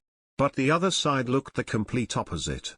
The field looked dead with dark patches of grass here and there. The mountains were littered with corpses. And the sky was covered with red clouds. But that was not what gave her shivers. It was the two men standing in the middle of the two completely different fields. One wore majestic silver armor with a black sword in one hand and a flag in another. The flag bore the ancient symbol which represented the entire Rubrum. He also wore elegant golden crown on his head. He looked like an ancient king who ruled the entire world. The other one wore a simple clothing of black shirt and pants. And he had a single sword in his hand. The sword was a devilish-looking curved sword with blood dripping from it. He also had shining scarlet eyes. The worst part was the mountain of corpses he was standing on. If the other one looked like an ancient king, this one looked like an ancient demon from people's greatest nightmare. Both men were also very powerful. They were more powerful than anything Dina had ever seen.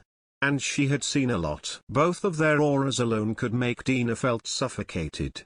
They were like great mountains bearing down on Dina's shoulders. And both of them had the same facial features. They both looked like Marcius. Dina held in another shiver threatening to erupt from her body. That boy could be the salvation or destruction of the entire Rubrum. Marcius was happy as he walked back from Blue Star Trade Guild. After he proposed the alliance offer, he could see that Dina was seriously considering it.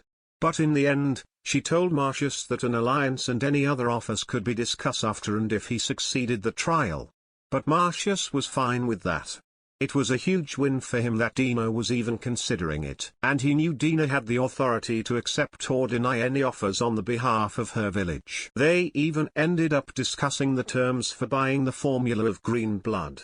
It was decided that the Blue Star Trade Guild would buy the right to produce and sell green blood from Aemilia clan, on the condition that the profits would be split 6-4, with the larger half going to the guild. But the Blue Star Trade Guild would have to provide 5,000 bottles of green blood to Aemilia clan, free of charge each month. Those were favorable terms for his clan and Marcius was fine with it. Talking about favorable terms, he also remembered the conversation he had with his grandfather about the expedition. "Is this also the idea of your master?"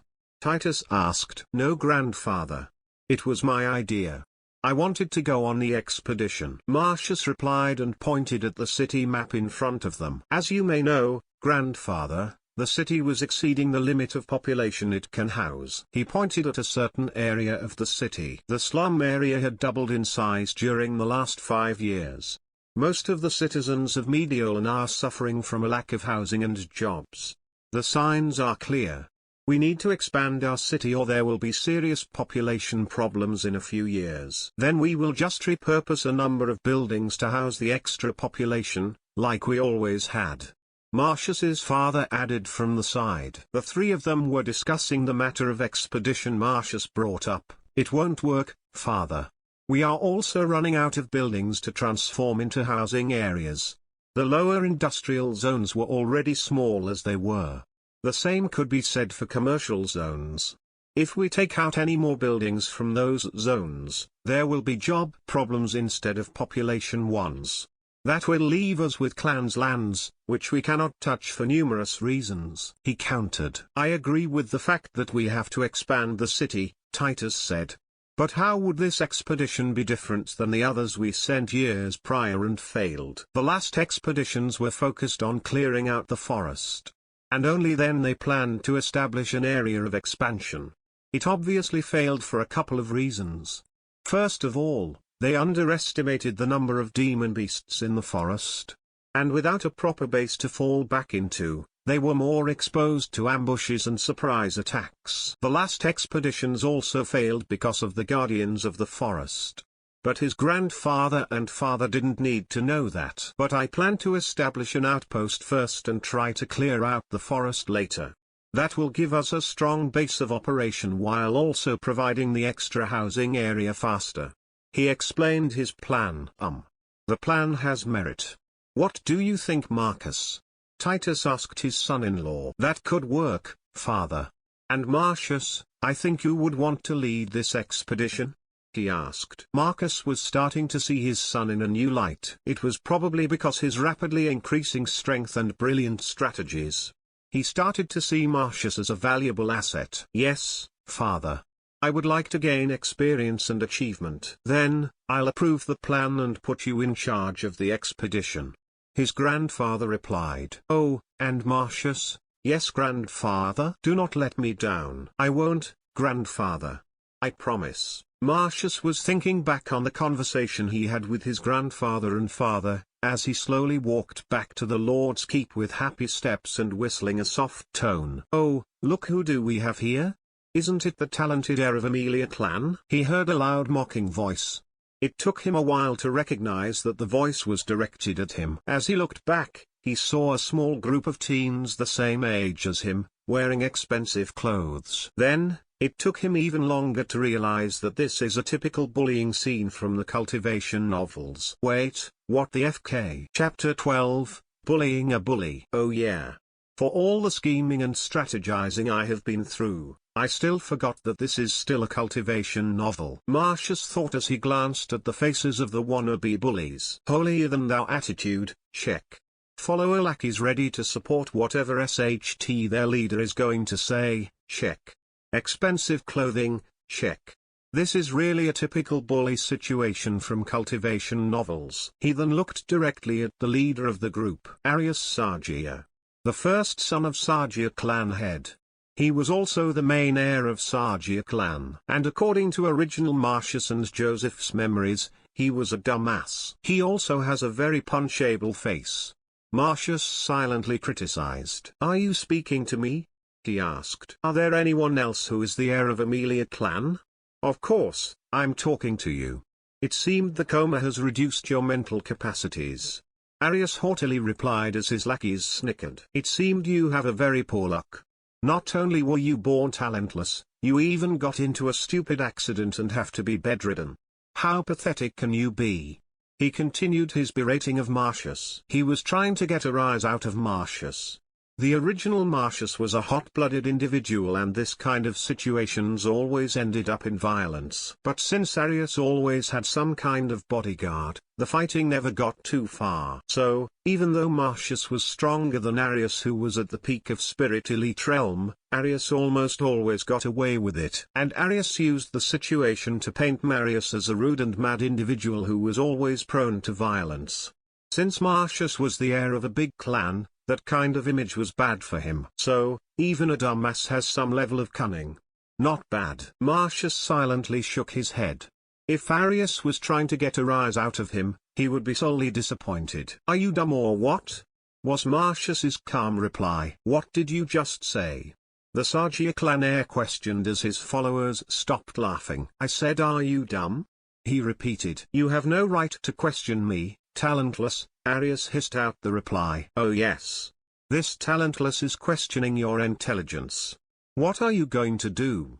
Marcius mocked his adversary. Let's be honest here. Almost everyone in this city knows that I could beat your ass every time, every day, everywhere. It won't even be a fight. If I am talentless, what does that make you? Marcius continued. You. Was Arius's angry reply. You better watch your foul mouth. Or what? You are going to hide behind some bodyguard and continue throwing insults at me from the safe location? Marcius smirked. Don't make me laugh. There is nothing you can do. You are just a coward who depends on his father's influence and throw his weight around. By the end of Marcius's mockery, Arius was positively livid. All right, here it comes. Marcius thought. A crowd was forming around Marcius and Arius's group. And the whispers and gossips from the surrounding added more flame to Arius's temper. He couldn't lose face. And for that, he had to show he was better than Marcius. You asked for it. Arius made a motion with his hand and a long green spear appeared in his hand. It was his spirit weapon. Emerald Song. Destroy. The heir of Sargia clan stepped backward to create some distance between him and Marcius as he thrust the spear towards his foe. The spear had bigger range than most weapon and Arius took advantage of that. As his spear raced towards Marcius, the tip of Emerald Song shined in a blackish light. But before the spear reached him, Marcius swiftly sidestepped and flicked his fingers. Obsidian edge appeared in his hand. With sword in hand, Marcius waited for the spear he dodged to get past him. And then he cut down the spear from the middle, just right before Arius's hand gripping it. Alas, Emerald Song was a spirit weapon and his sword was not. So, the sword didn't manage to cut Arius's spear. But that was not Marcius' intention. As the sword made contact with the spear's tip was forced into the ground from the impact. And Marcius quickly spun around and hit the head of Arius, who was still recovering from his missed attack, with his elbow. The impact was hard because Marcius used quite a bit of strength in his attack. And the hit sent Arius flying, with the spear slipping out of his hand. Marcius took out the spear from the ground and threw it after Arius. Arius hit a wooden wall and was stopped.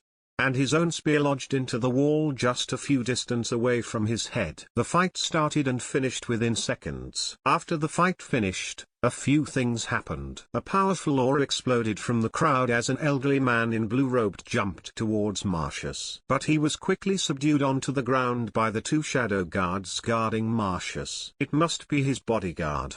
An elder from Sargia clan. You know, I was going to let this attack on my dignity pass. But no. You just have to get physical, Marcius said in a calm voice as he slowly and menacingly walked towards Arius, who was on the ground with an expression of extreme fear. The previously laughing lackeys also had frightened and pale faces. Maybe Sargia clan forgets its place. They become so full of themselves that they forget who rules this city. Marcius stopped in front of Arius and gripped the end of the spear struck beside his head. My father governed this city. Aemilia clan owns this city.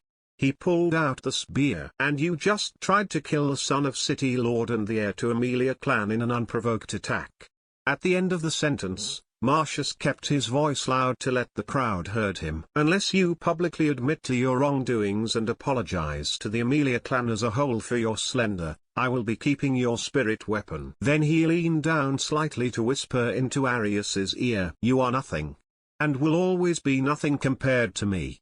Try this next time and I will end your life quicker than you can blink. Then he stood up straight and ordered his men holding down Arius's bodyguard. Let him go. He is an elder from Sargia clan. As he resumed his journey back to Lord's Keep as the crowd slowly thinned, Marcius couldn't help but had a feeling this would not be the end. He had a feeling that Arius was going to arrange something in revenge. But he was counting on it. Well, it is always good news when your enemy is dumb. It had been 2 days since the encounter with Sargia clan heir. There had been no movement or reply from Sargia clan. And Marcius was just waiting the other shoe to drop. He was currently in his newly acquired office, reading through the papers regarding the expedition he was in charge of. It was really tiring to arrange logistics for this type of affairs. Titus allowed him to take 500 soldiers for this expedition. The 200 would be experienced clan guards. But Marcius had to personally conscript the last 300 and train them. I have around 2 months to train the newbies. Marcius idly thought as he played with the pen in his hand. Knock. Knock. Come in. At Marcius's permission, the door opened and 2 individuals walked in. They were Leon and Sergianus. Marcius's grandfather had permitted him to take the pair as his assistants during the expedition. You call for us, young master? Sergianus questioned as both of them bowed. I did. I need your help in selecting clan guards for my expedition to Falvik Forest. We are happy to be of assistance. I know you are. Marcius replied as he handed a document to Sergianus. This is the official permission to recruit clan guards for my journey. I want the both of you to personally select the guards. Prioritize loyalty and diligence above all. It would be better if they have talent but do not use it as a deciding factor. Most of them are blank spirits after all, and it wouldn't matter. Blank spirits were spirits which didn't have a specific form. The people who were born with blank spirit were only able to cultivate up to spirit elite realm because they didn't have a specific characteristic or attribute.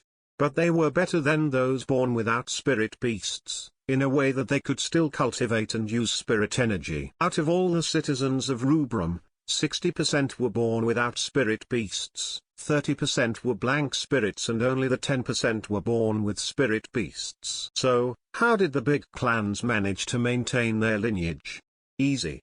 If the 2 individuals who both have a spirit beast gave birth to a child, there was a 99.7% chance that the baby would have a spirit beast, 0.2% chance that he or she would be a blank and 0.1% chance that the baby would not have a spirit beast. Yes, Marcius was that unlucky. Marcius recovered from his depressing thoughts as Sergianus replied. We will get to it immediately, young master. Then, Marcius allowed Sergianus and Leon to get to work as he got back to reading documents. After a few hours of working, there was another knock at the door and a servant came in. Young master, clan head has requested your immediate presence in the clan hall. A delegation from Sagia clan has arrived. Ah. There is it. It took them quite a while. Chapter 13, Negotiation Goes Wrong. As Marcius slowly walked towards the clan hall as per his grandfather's request, he mulled over the current situation. He needed to be very careful while dealing with Sagia clan. While the clan itself was not as strong as his Aemilia clan, which ruled over the city of Mediolan, they did have strong backers. And those, who were backing Sagia clan from the shadows, were not someone Aemilia clan could afford to offend. So, while Marcius could get away with stepping on the toes of Sagia clan to a certain extent, he couldn't take it too far. Because if he did, there was a chance that Sagia clan would rise the stakes high, and the fallout would be bad for Marcius's family and clan. Bloody politics. Marcius thought bitterly as the entrance to the clan hall came into view. He calmly walked into the hall as he slowly looked around and observed the occupants. He observed a group of people led by two old-looking men, in the center of the hall. He noted them as old-looking because you could never guess the exact age of the cultivators. The group wore matching uniforms, with clothing coloring gray and blue, as well as the crest of Sagia clan, a triplet of grey stars on the blue background, proudly on the uniforms. One of the two men in the lead also sported the same clothing. So, Marcius could more or less guess he was an elder from Sagia clan. But it was the other of the two men that made Marcius pause slightly in his steps. The man wore all purple robes and he had no crest to show his affiliation. He was a guest elder from the Sagia clan. And in the novel, he was the people who you shouldn't offend that Logan Draken offended. And that spelled disaster for Marcius's entire clan and city. Nevertheless, Marcius walked past the group, towards his grandfather and parents standing at the high end of the hall. Greetings, grandfather. I heard you sent for me? Marcius paid his respect to the clan head of Aemilia. Yes, Marcius. A delegation from Sagia clans have arrived with serious accusations towards you and they are demanding reparations. Titus slowly replied. And Marcius could see a hint of amusement on his grandfather's face. Obviously, Titus was not against Marcius' actions, regarding the one-sided beatdown of Sagia clan's heir. Marcius turned around and greeted the group in the middle of the hall. Greetings to you, people and elder of Sagia clan. I believe this visit is about the fight between Arius Sagia and me a few days ago. Marcius could see the expressions of the elder and the group were clearly hostile towards him. He scoffed internally and addressed the man in purple robes. And I'm surprised to see an elder from the Order of Purple Sun wanting to meet me. May I ask if you are here to represent the Sagia clan? The man looked surprised that Marcius recognized him. And the rest of the group also had various kind of shocked expressions. From the peripheral of his vision, Marcius could also see his grandfather sitting straighter in his chair with a deep frown on his face. There were several reasons Marcius revealed that he knew the man was from the Order of Purple Sun. First, Sagia clan was bringing him as a show of power. They would try and leverage a better deal using the influence of the Order. By revealing that he recognized the man's affiliation, Marcius took away some of their leverage power by denying Sagia clan a chance to introduce the elder of the order by themselves. Second, the way Marcius worded his sentence was a trap. If the elder admitted that he was indeed representing the Sagia clan, that would diminish quite a lot of influence he could exert because he was not representing the Order of Purple Sun. If he denied the notion that he was here for the Sagia clan, that would also stop him from applying too much pressure on the issue, because it was between Sagia clan and Aemilia clan. But at the end of the day, the old man was still an elder from the Order of Purple Sun and he could push the issue in Sagia's favor if he tried. Still, Marcius didn't think he would risk antagonizing the Aemilia clan, based solely on a petty fight between two young bloods, where no one got hurt. So, as long as Marcius didn't cross certain lines, he could get away with a lot. They would have eaten the old Marcius alive. Damn. I really should be glad for Joseph's cunning mind. Marcius silently waited for the man's response. Ha ha ha. Young Aemilia really have sharp eyes, to be able to recognize me. And I would like to apologize clan head of Aemilia for my late introduction.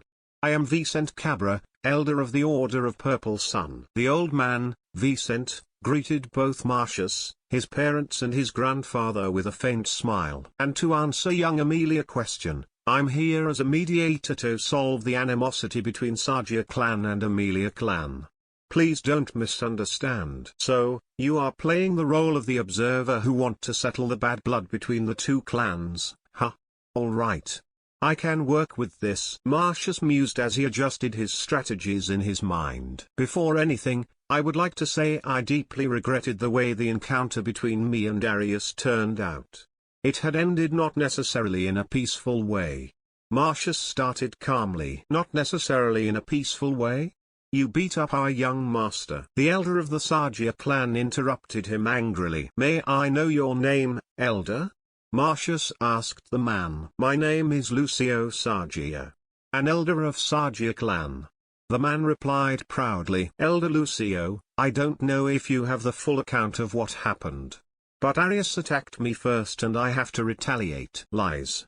Do you think you can manipulate us with baseless accusations? Baseless accusations?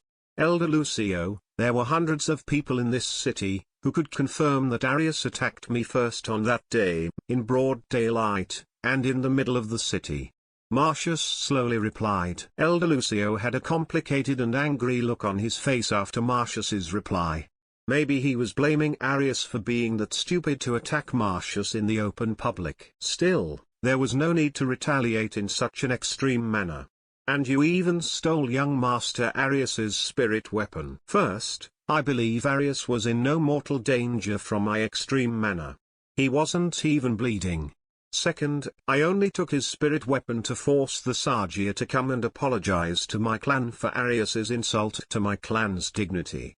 And third, are you seriously suggesting that I stand my ground and retaliate nothing in return as Arius tried to attack me with obvious intent to kill? As Marcius countered, his face slowly morphed into a stony expression. And the hall's temperature was getting colder and colder. The culprit to the sudden change in temperature to the room was Marcius's mum, Helen.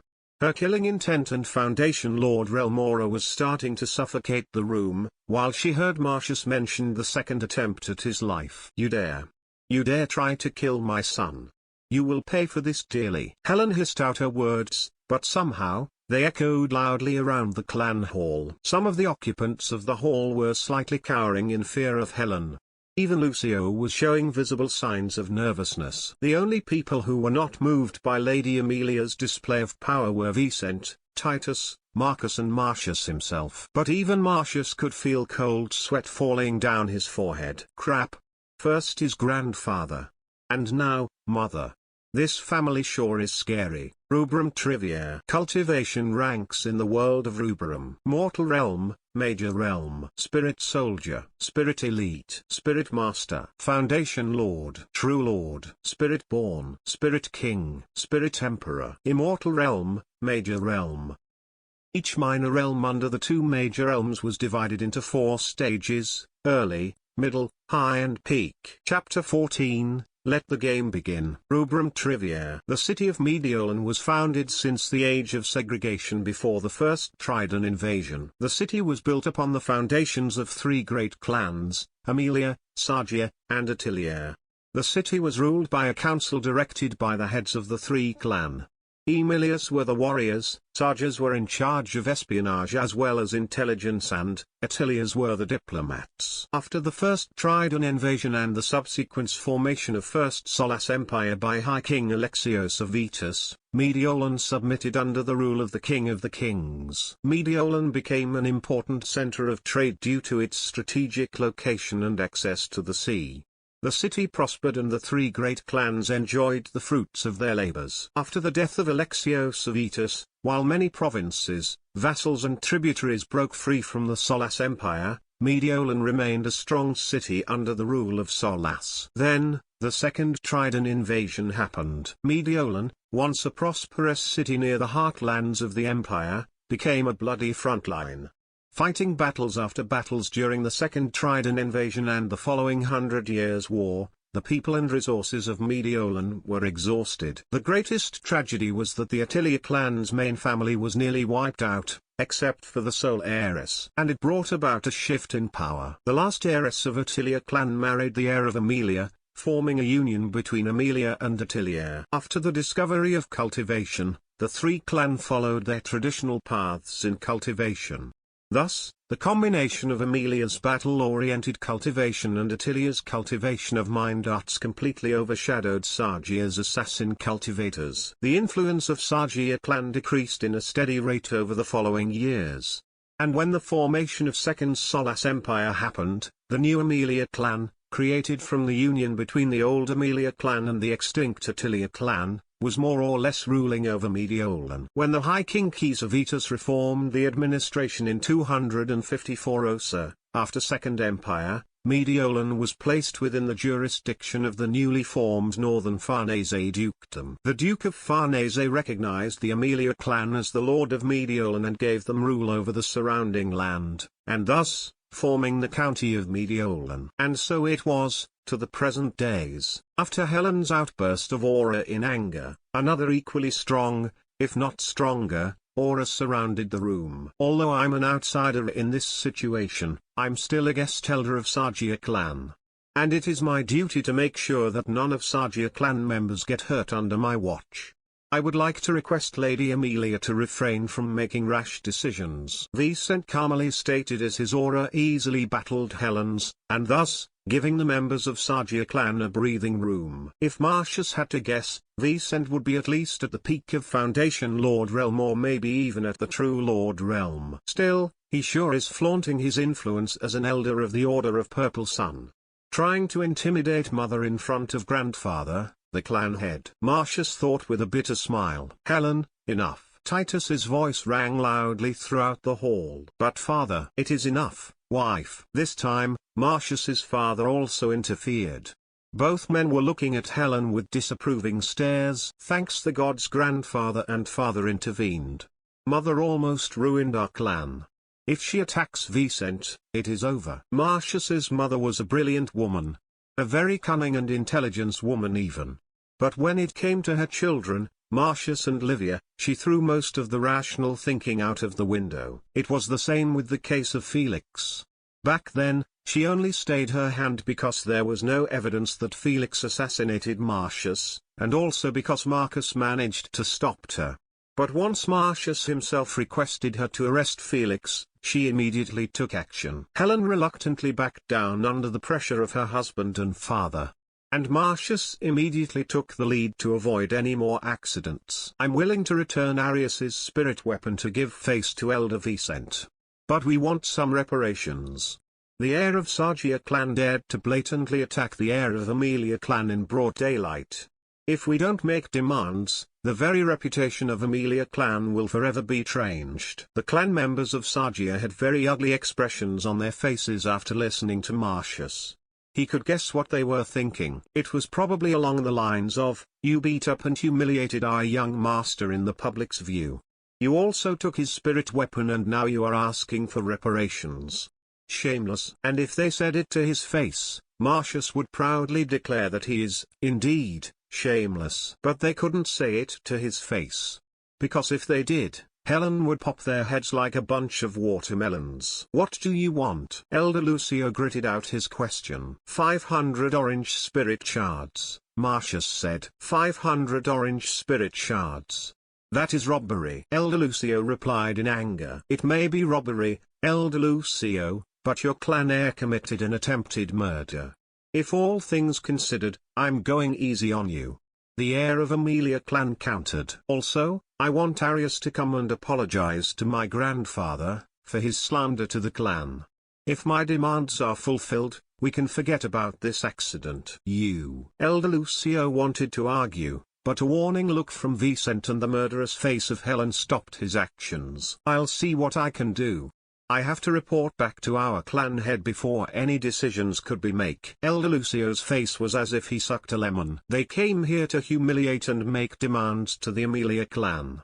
And now, they played right into a teenager's hand and the situation was reversed. Although they also brought along the guest Elder Vicent, he knew that the elder in purple robes would not go very far and offend the ruling family of Mediolan for such a small matter. Everyone only had eyes on benefits. If there were no benefits, there would be no help. It was the game cultivators played. They were no true allies. They played the game and they lost to Marcius. If that is all, we would be going back to our clan to report. Farewell, clan head Aemilia. There was nothing Elder Lucia could do but to retreat. Titus just nodded in acknowledgement. But it was Marcius who actually replied. Farewell, Elder Lucio. If my demands are met, I'll be immediately returning the spirit weapon. As Marcius watched Lucio, Vicent and the group left, he knew it had begun. The battle for the control of Mediolan. The lords of Mediolan, Aemilia clan. The cunning underdogs, Sargia clan. And, Sargia's backer from the shadows, Order of Purple Sun. Right now, it was 2-1. But Marcius would be evening the odds very soon. Well, let the game begin. Let the game begin, indeed. Author notes. Hello. Midnight MK here. Things are going to be heating up after this chapter. Marcius's expedition as well as the fight for control between Aemilia and Sargia clans. There will be a lot of actions and the story will be picking up the pace. Anyway, that is all. Chapter 15, Acquiring an Elite Army. Marcius looked over the training yard from his elevated stage at the center of the yard. Below him were 500 soldiers, training for the expedition into the Falvic forest. Marcius didn't want to take a longer time than necessary. He was already pushing the deadline as it was. The main goal of the Falvic forest expedition was to solve his cultivation problem. The recruitment and training alone would take more than 1 month according to Marcius's calculations. And the expedition itself would take longer. Titus had given Marcius 1 month to solve his cultivation problem. And, now that Marcius was sure it was going to take more than 1 month, he had to ask his grandfather to extend the agreed-upon deadline. And when he asked for the deadline to be postponed, he had to reveal that the expedition was associated with his solution to the cultivation problem. After an intense discussion, instead of 1 month, the deadline had been moved towards the day he would come back from the expedition. That gave Marcius some breathing room as he could now worry about other matters, instead of the looming deadline. And now, he was heavily drilling his expeditionary troops. Out of the 500 soldiers, the 200 guards of Aemilia clan were all veteran. All of them are also blank spirits, and had reached their limit, spirit elite realm. And out of the 300 soldiers Marcius had to recruit from the city's population, 277 of them were blank spirits. Only 23 out of the 300 were born with spirit beasts. Among the 277 blank spirits, only around 100 reached spirit elite realm. And the rest were just starting from spirit soldier realm. For the 23 people born with spirit beasts, they varied. Most of them were spirit elite realm with only 2 from spirit soldier realm. Overall, Marcius had, under his command, around 300 spirit elite realms and 200 spirit soldier realms. But that did not worry Marcius. What slightly worried him was the alarmingly few numbers of people with spirit beasts who signed up for the expedition. Only 23 people with spirit beasts, huh? I knew the population of spirit beast cultivators is few in ratio. But I didn't think it would be this bad. According to Marcius's training plan, Leon would train the 477 people with blank spirits. And, Sir Janus would personally train the 23 with spirit beasts so that they received better foundation for the future. Because, this was not just an expeditionary army for one-time use. Marcius planned to train this army as a permanent regiment under his command. Marcius's ambitions for the future required an army. This army would be small with only 500 units. But Marcius already had plans to transform them into elites. But one good thing about forming an army of cultivators is that, everyone already knew how to fight.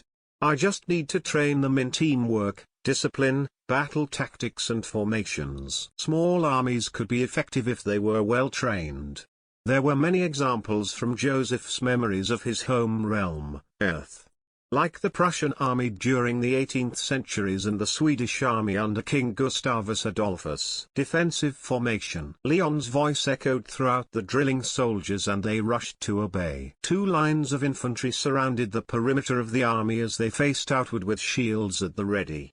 Their auras soared as the shields were reinforced with spirit energy. In the middle of the army were archers and cavalry. Archers were pointing their arrowheads over the heads of the shielded infantry, ready to fire at the order.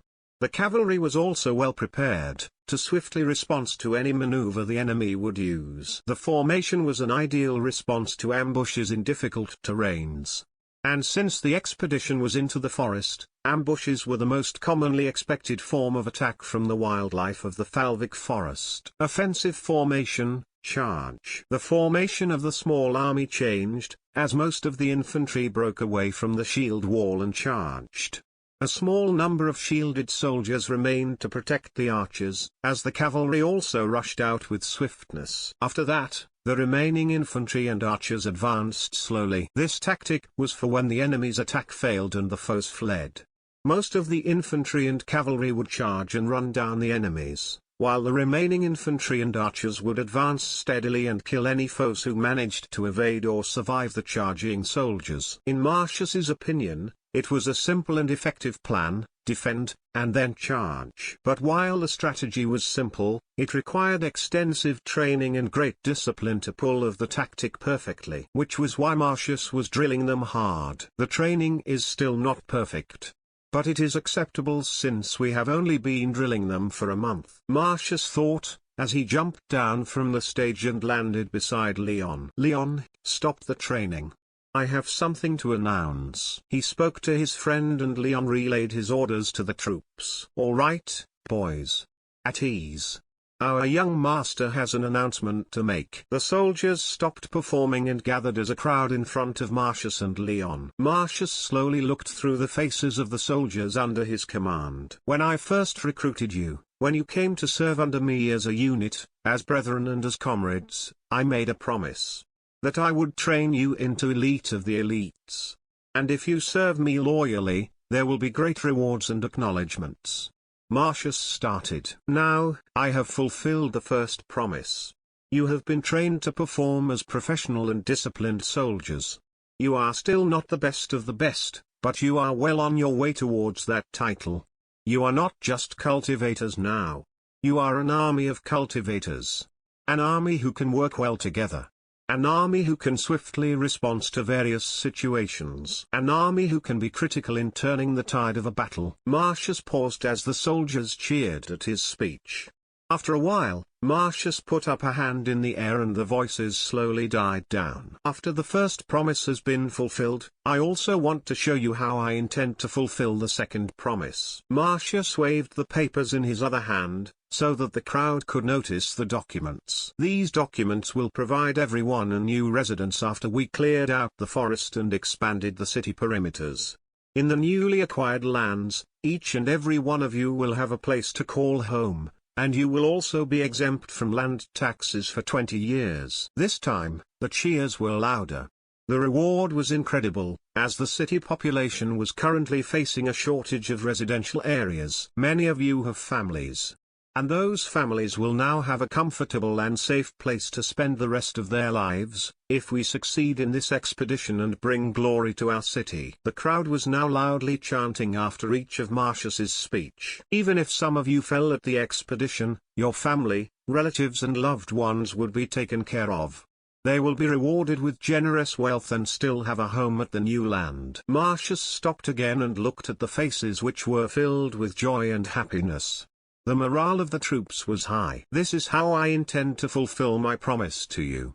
As long as you serve me with loyalty, there is nothing to worry about for the future. So, I request of you, to give your all for this journey, to perform to the best of your abilities and to never fear and march forwards. Can you do that for me? The response to Marcius's question was thunderous. And the Aemilia released a small smile. Then, fulfill your duty as I have fulfilled my promise. We will prevail. Among the cheers and chants, Marcius was satisfied. The troops were a bit low on morale from the intensive training they received. So, he had to put on an excellent performance to raise the men's morale. And from the looks of it, he succeeded. Now, I have successfully raised the morale of the majority. All that is left is to check up on Sir Janus and his 23 trainees, and do the same with them. He thought, as he left the jubilant crowd. But as he walked towards the more exclusive area where Sir Janus was training the 23 cultivators with spirit beasts, he noticed something. Marcius felt a familiar aura and paused. He looked around but found out that the area was empty. "You better come out.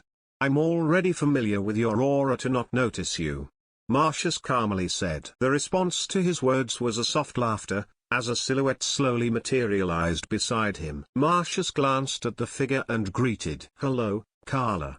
It is great to see you again." Author notes. Hello. Midnight MK here. This is the start of the Volume 2, The Falvic Expedition. Chapter 16, Start of the Expedition. It is a good move. Ensuring your soldiers' loyalty without great cost. I knew you would be a cunning one, Carla lightly remarked, as she looked out of the window while sipping her tea. Marcius had to postpone his meeting with Sir Janus and his trainees due to Carla's visit. Now they were in Marcius's office, with its window overlooking the training yard. They could see soldiers as they continued drilling. "They are going to be accompanying and protecting me in this expedition. Of course, I would make sure to gain their loyalty," Marcius replied. "And, you also would expect them to die for you?" "If needed, yes. They are soldiers. And I'm paying them to fight and die for me." Marcius also took a sip of his tea. "But make no mistakes. They are not some disposable minions, even if I have to sacrifice them. I put so much work into training the troops to label them as anything disposable." "So, you say?" Carla replied noncommittally. "Your obvious dislike for me aside, may I know the purpose of your visit?" Carla gave an annoyed huff as she answered. "My mother has agreed to your terms. You will be allowed to build an outpost at the edge of our forest. There will be no interference from the village. You will also be allowed to hunt down and kill dangerous predators without repercussion. But you are only allowed to cut down the forest and expand your city's walls after you successfully took the test at our scared temple." Marcius hummed. He was keeping a letter correspondence with Lady Sabera, to discussion the conditions of his expedition into the Falvic forest. After all, their village of magic users were the unofficial guardians of the forest. If he went ahead and did as he wished, without notifying Lady Sabera and her village, it would not look good for both him and his city. "The conditions are more than acceptable. Please give my thanks to your mother." Carla quietened a bit after their conversation. She just looked out of the window, contemplating something. After a few minutes of silence, Carla addressed Marcius again. "Mother expects so much from you. I don't know why. But she trusts you a lot. So, I will be giving you benefits of the doubt." She stared hard at Marcius. "But know this. Falvic Forest is my sanctuary. The village is my home. If you do something that would cause harm to both, I will end you myself." At the end of her sentence, daughter of Lady Sabera had a threatening glint in her eyes. "You don't need to worry about that. I only want cooperation with the village," Marcius replied as he turned a lazy eye towards Carla. "Good. And for your security, 2 high priestesses of Fall, and myself will be accompanying you for this entire journey. We will be protecting you from shadows." Carla finished the conversation as she turned to leave.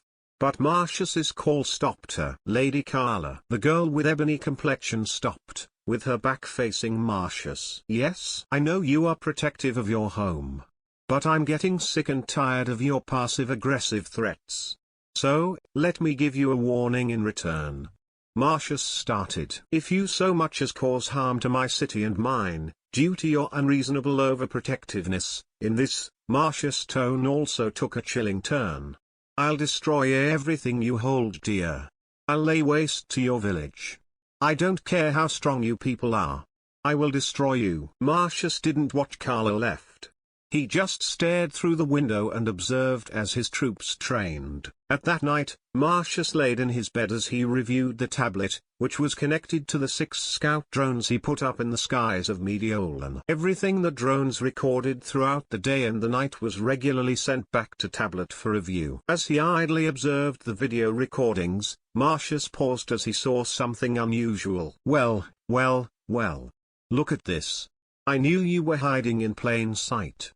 Got you," Marcius murmured to himself as he watched the recording more closely. It was a figure in black robes, existing the premises of Aemilia clan. That alone was normal. What was not normal was the recording of the same robed figure, entering one of many Sagia clan-affiliated shops. And the figure stayed there for a long time before leaving. Naturally, no one from Aemilia clan had any business to stay so long at one of Sagia clan's shops. The figure was a spy from Sagia clan, who had infiltrated Aemilia clan's social structure. The spy was good. Marcius could give him, that. If someone wasn't specifically looking into it, the spy wouldn't have been discovered. But unluckily for the spy, Marcius was specifically looking into it. From Joseph's memory of the novel, Marcius knew there was a spy. The novel itself didn't reveal who the spy was, but Marcius was sure there was a spy. "Let's see what you are up to, Marcius hummed, as he redirected all the scout drones spread across the city, to focus on the movements of the robed spy. Shit. This probably means Sagia clan knows about my plans and schedules regarding the Falvik expedition.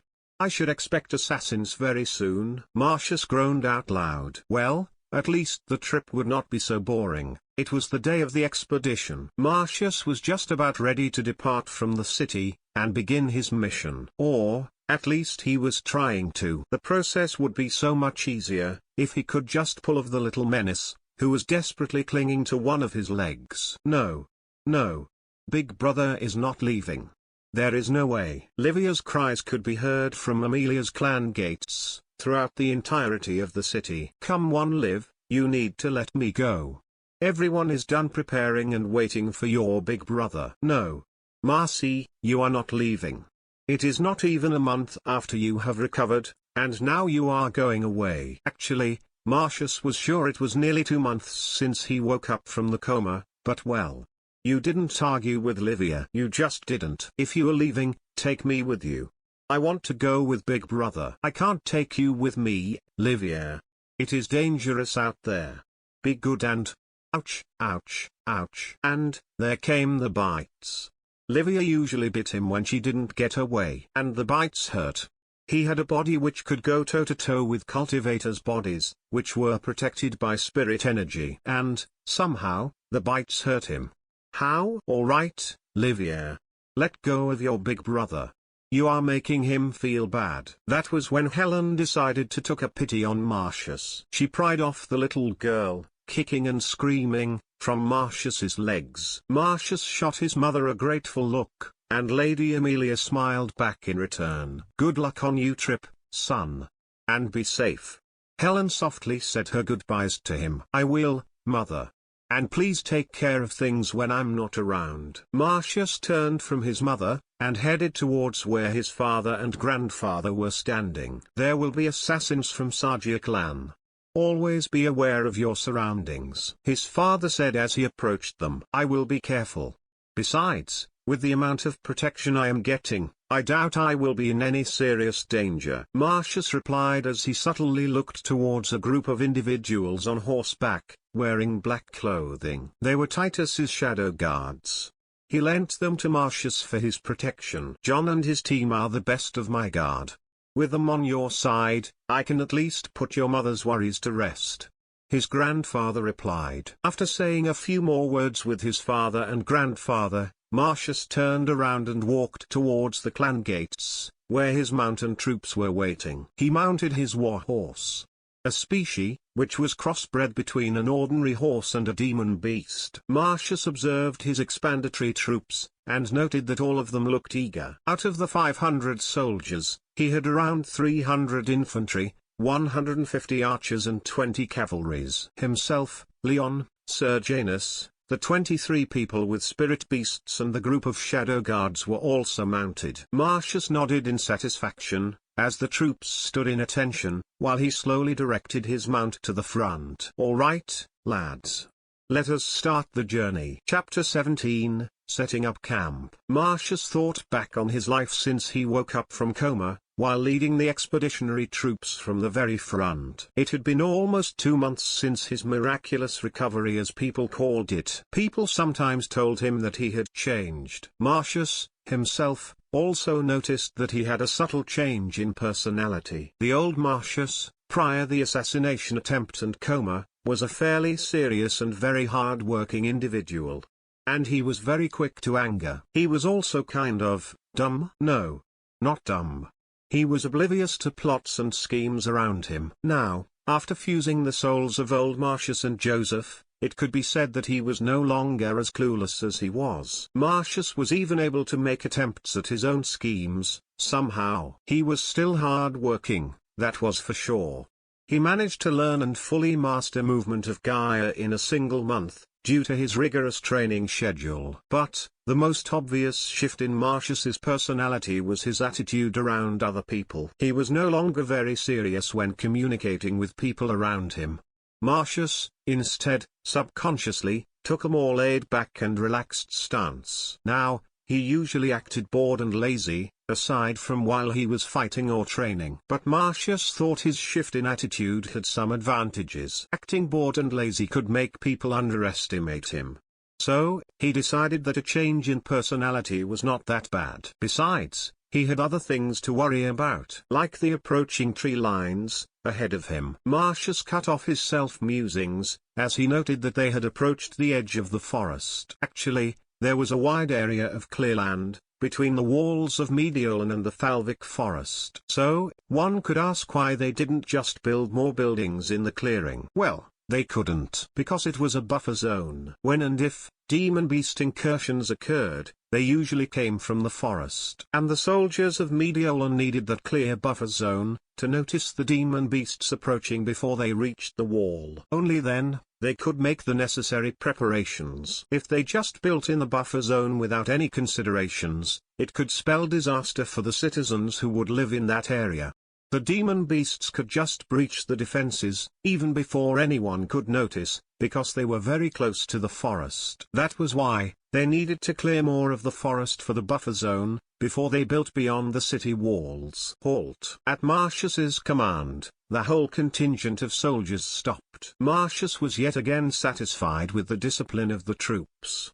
There was no talk, no unnecessary movement. The troops just stood there, while watching the environment with constant vigilance. Secure perimeter. Try to even the ground and build walls and barricades. Guard the surrounding with constant vigilance. Especially the side where the forest is. Marcius gave out more orders as he observed the area. All right, boys. Get to work. The designated troops will be in charge of building. Others will guard the construction. Assume defensive formation. Sergianus relayed Marcius's orders to the crowd and the troops rushed to obey. Marcius was looking at the map and discussing next plans of action with Sergianus and Leon. He was now in his command tent. It was the largest tent and located at the center of their camp. It was also the most heavily guarded. One could see a lot of guards surrounding the immediate area of Marcius's tent. The group of shadow guards could also be seen around the location. Marcius carefully looked at the map as he considered the situation. The camp had finished building a while ago. They left the city at late morning and now, it was noon. It was the benefit of having cultivators for manual labor. It didn't matter if they were low on the cultivation rank, they were at least 3 times stronger and faster than a normal person. With that kind of strength, clearing the location and building stuffs was very quick and easy. For the construction, they had to cut down a few trees from the forest. But due to his agreement with Lady Sabera, Marcius had specifically instructed his troops not to cut down more trees than necessary. For the reason, Marcius told them that the forest was yet to be cleansed of dangerous wildlife and he didn't want to risk his soldiers more than necessary. His troops were satisfied with the reasoning, and the camp was built shortly after. For now, Marcius, Leon and Sergianus were discussing how much they needed to expand the makeshift wall facing the forest line. Sergianus wanted to restrict the length of the wall to be as short as they possibly could. He reasoned that the longer the wall, the larger the garrison would be required. And they couldn't afford to compromise such a large number for guard duty. They were needed elsewhere, like actually clearing the forest. Leon supported the longer walls. He thought that with longer line of defenses facing the forest, it would be more difficult for demon beasts to flank the camp from the sides. And thus, it would reduce the danger factor of settling near the Falvic forest. Marcius hummed thoughtfully as he considered both proposals. At the end, he decided to compromise. Sergianus is right in the fact that we can't afford to waste a large portion of our troops in garrison. But Leon is also right. If we have short line of defenses, it would make it easier for the beasts to surround the camp. Marcius pointed at a specific area of the map. We will build walls at this area. It is flat land, and thus, it will be easier for workers. Because the walls can be considered lacking in length, we will build 2 high towers at the edges. That way, we can reduce the risk of being surrounded with smaller guards, since the towers only need small garrison. And they will be able to see if the enemy is coming out of the forest and alert us quickly. Both Sir Janus and Leon seemed satisfied with his decision. And they left quickly afterwards to manage around the camp. Marcius gently leaned onto his chair, his mind racing with thoughts and calculations about his plans. As he reached out for the jar of water beside the map, he noticed a letter materialized in front of him, in flames. He waited for the flames to die down, as he noticed none of the shadow guards running inside, despite the obvious presence of magic in his tent. Either they didn't notice, or they knew it was harmless magic used for sending messages. He picked up and letter and read the contents. The day after tomorrow. Northern part of the forest. Come alone. LS. He noted the signature of Lady Sabara. He had 2 days. 3, if he was counting the rest of today's evening and night. He stood up slowly, as he pulled out his sword obsidian edge from the storage ring. Well, he had works to do. Camp to manage. Forest to rid of its dangerous wildlife. No rest for the wicked. Inside the city of Mediolan, in a dimly lit room, one could see a group of dark figures sitting around a table. The preparations are complete, clan head. Our forces are ready to be sent out. One figure informed. What about our spy? The next one asked. He has informed us the date and time of the boy's departure. The location for the camp is still unclear. But if we follow the trail, it is hard to miss an entire settlement. The first figure replied. Then, send our people after him. Tell them to be careful, the boy will be heavily guarded. The figure at the head of the table commanded for the first time since the start of the meeting, and a chorus of respectful confirmations could be heard around the table. And the figure continued talking. What about Elder Vicent? Has he agreed to come to our aid? Yes, clan head. We have generously compensated him. He has promised to take our side in case of an retaliation. Good.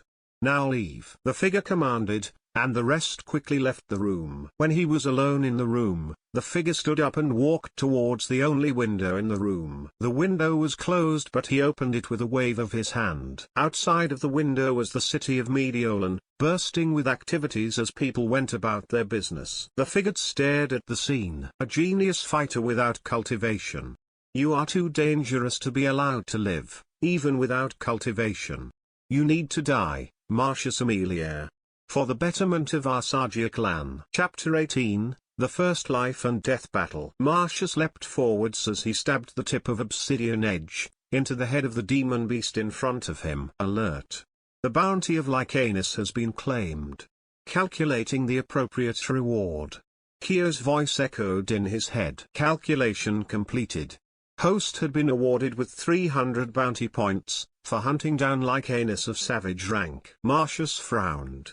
This is the second time the system had given him just 300 bounty points for killing a demon beast of savage rank. The demon beasts of Rubrum had a different power ranking than cultivators. The most commonly known ranks of demon beasts were savage, hazard, disaster, and apocalypse. They were usually referred to as danger ranks. And each danger rank corresponded to 2 of minor cultivation realms. A savage beast could be as strong as a spirit soldier realm, or a spirit elite realm. A hazard beast could be as strong as a spirit master realm, or a foundation lord realm. And the rest were also likewise. The reason why there was a more generalization of power ranking in demon beasts than the cultivators was simple. It was difficult to study demon beasts. Their cultivation methods were completely different from the humans.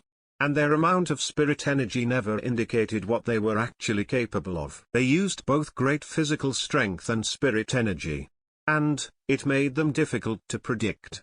You could never know the exact strength of a demon beast until you actually fought them. And, that was where Marcius faced a problem. Marcius actually fought the Lycanus. And he knew it fell within the spectrum of a spirit elite realm. When he first killed Felix Argus, who was also a spirit elite realm, he not only got 800 bounty points, he even got a skill book. But now, killing Lycanus, he only got 300 bounty points. He had already killed 2 Lycanus now, and the 2 of them only gave him 600 points in total. Nothing else. When he got his first Lycanus kill, he thought the system had miscalculated. But on his second try, he got the same result. So, he saved his last bounty slot. Because doing the same thing while expecting a different result was just stupid. Also, he had already used 2 slots of bounty on 2 Lycanus. The slots were in 24 hours cooldown. He was saving the last slot for something stronger. Marcius quickly evaded to the left, as he felt something coming from the right side. The 7 circles position technique gave him a complete awareness of his immediate surrounding. He looked to the position he just moved from, and saw another Lycanus. Lycanus was a wolf demon beast. Overall, the beast looked like a wolf. But Lycanus was bigger than a horse. And the eyes were purple with red furs. Fucking Lycanus. It seems the forest is just full of them. Leon shouted from beside him, as he bisected another Lycanus from the middle.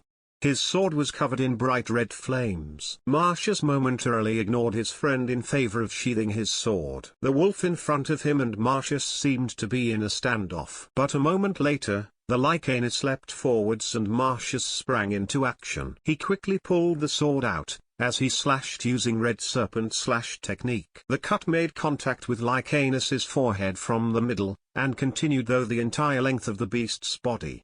The beast was neatly cut in half. Well, that was not neat. There was blood and organs, and everything.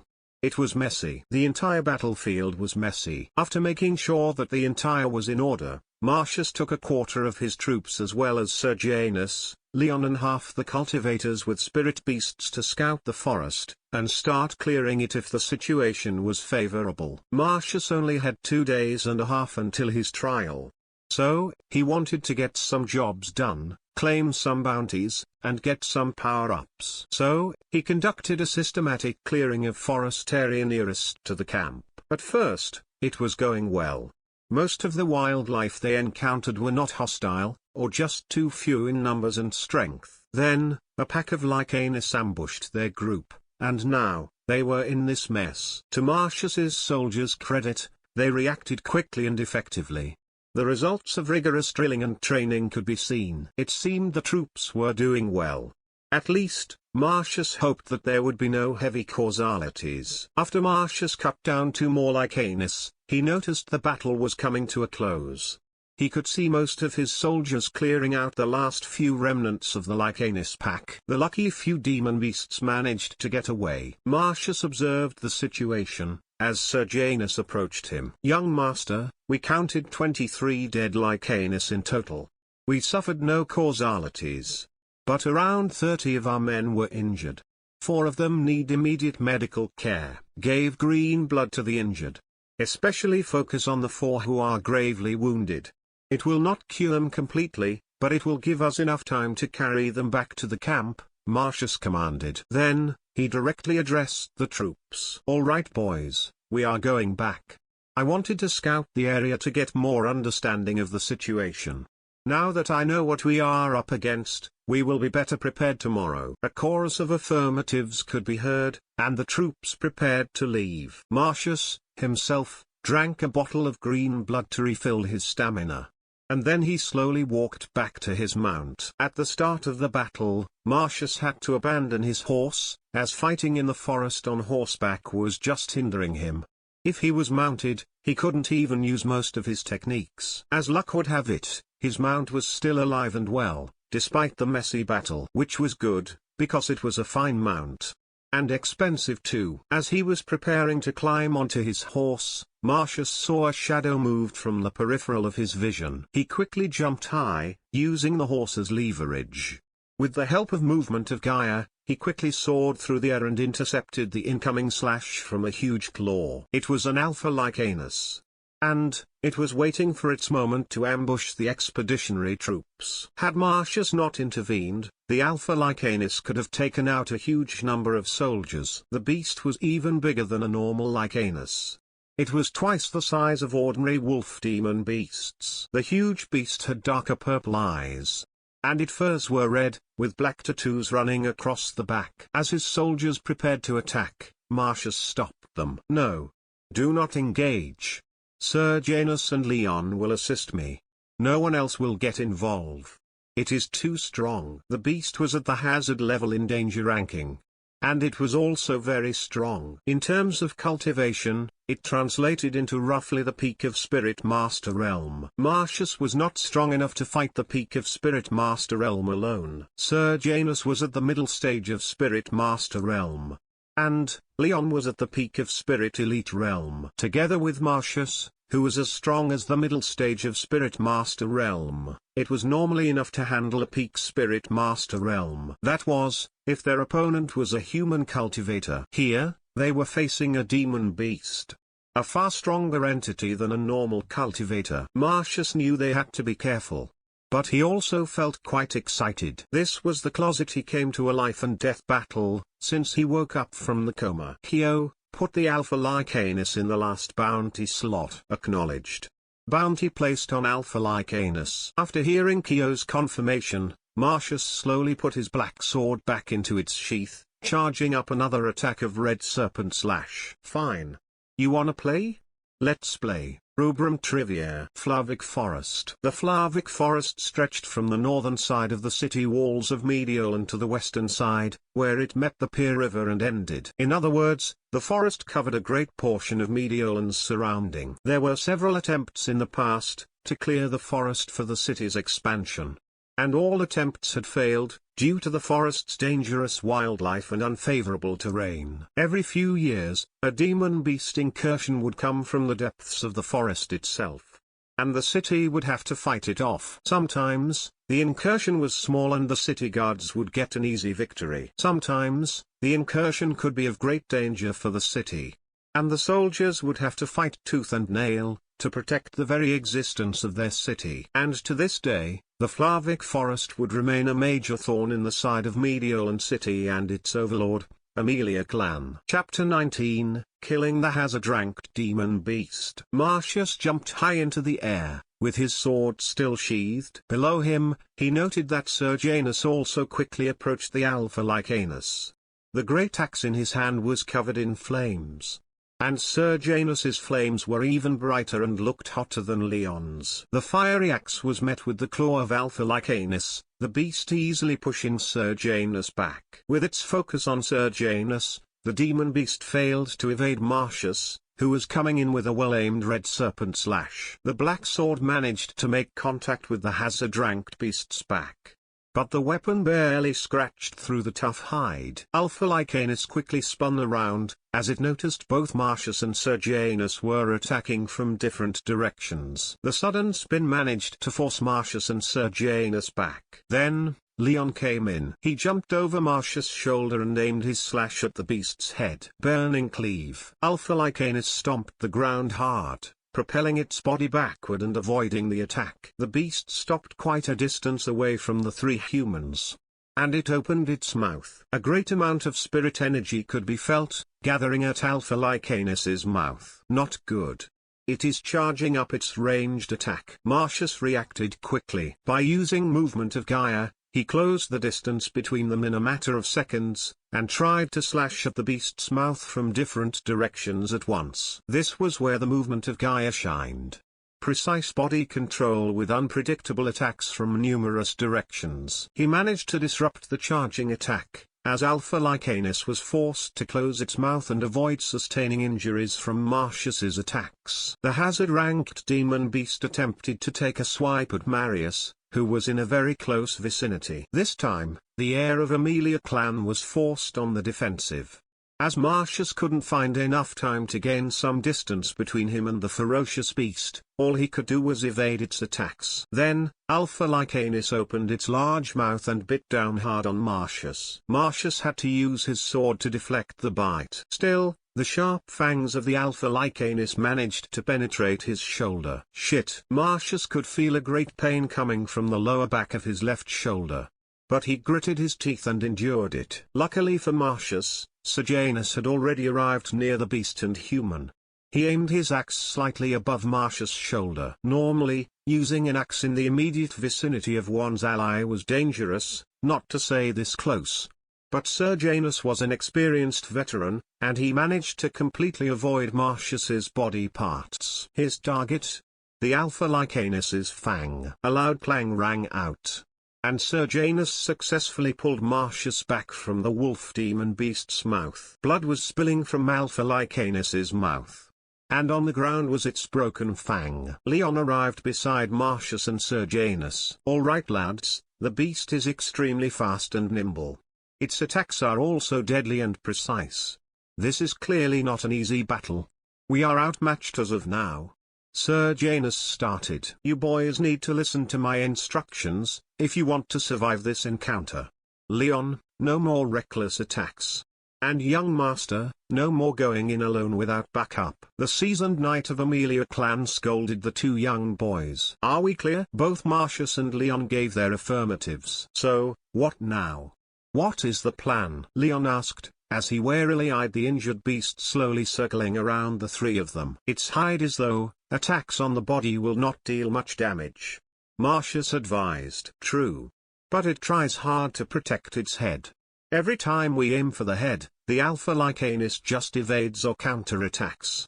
Sir Janus agreed. "So, we aim for the head?" "We aim for the head." Sir Janus nodded at Leon's question. "Young master, your attacks are the most unpredictable and precise out of the two of you. You will attack the head. Wait for the moment, and go in if you find an opening. Leon, you will assist young master when he attacks. Use as much fire techniques as you can. It will interfere with its vision," Sir Janus commanded. "And what will you be doing?" Leon asked. Sir Janus smirked. His body suddenly erupted with large amount of spirit energy. His body grew a bit, with an increase in muscle mass. Some parts of his body, like arms and legs, were slowly covered in red scales. And his eye pupils became slit-shape. It was a partial transformation. A signature technique which indicates that one had reached the Spirit Master realm. And Sir Janus's spirit beast was 9 Fire Salamander. That was the reason for his scaly transformation. "I'll distract the demon beast." Sir Janus let out a loud roar, as if he was challenging the beast. The Alpha Lycanus responded in kind. But, in the demon beast's case, it also started charging up the ranged attack again. "Oh, no you don't!" Sir Janus shouted as he pushed his body forwards in an incredible show of speed. He was as fast as Marcius when he was using movement of Gaia. Sir Janus swung his great axe at the beast's mouth. But the demon wolf swiftly cancelled its attack, and caught the axe with its claws. This time, the beast managed to catch the axe, and forced it onto the ground using its body weight as leverage. Sir Janus could see some intelligence in the eyes of Alpha Lycanus. It was clearly mocking at him. The beast had baited Sir Janus into making the first move. "You think you are so clever, huh?" Sir Janus' left hand lit up in dark orange flames, and he swung the fist hard at the demon wolf's head. "Fucking let go." The attack dealt a huge blow upon the unsuspecting beast. Its head was thrown to the right, and its foot lost the strength to keep stepping onto the axe. Sir Janus pulled out the axe and attempted another slash, but the Alpha Lycanus recovered and swiftly evaded the attack. But Marcius was already beside it, followed up by Leon. Marcius dealt quick and well-aimed thrusts towards the head. The demon beast managed to evade most, but a great number of thrusts landed. One thrust in particular managed to pierce through its right eyeball. The beast howled in pain, but the three humans didn't let it recover. Leon used Burning Cleave again, the flames hurting the demon wolf and also partially covering its vision. Sir Janus also followed up with his version of Burning Cleave. 9 Fire Annihilation. The axe was instantly covered in a dark orange color. And, as the blade of the axe made contact with the demon beast, a great fire covered most of its body, burning away its furs and probably the skin too. Marcius also didn't lag behind. He moved through the fire with extreme speed.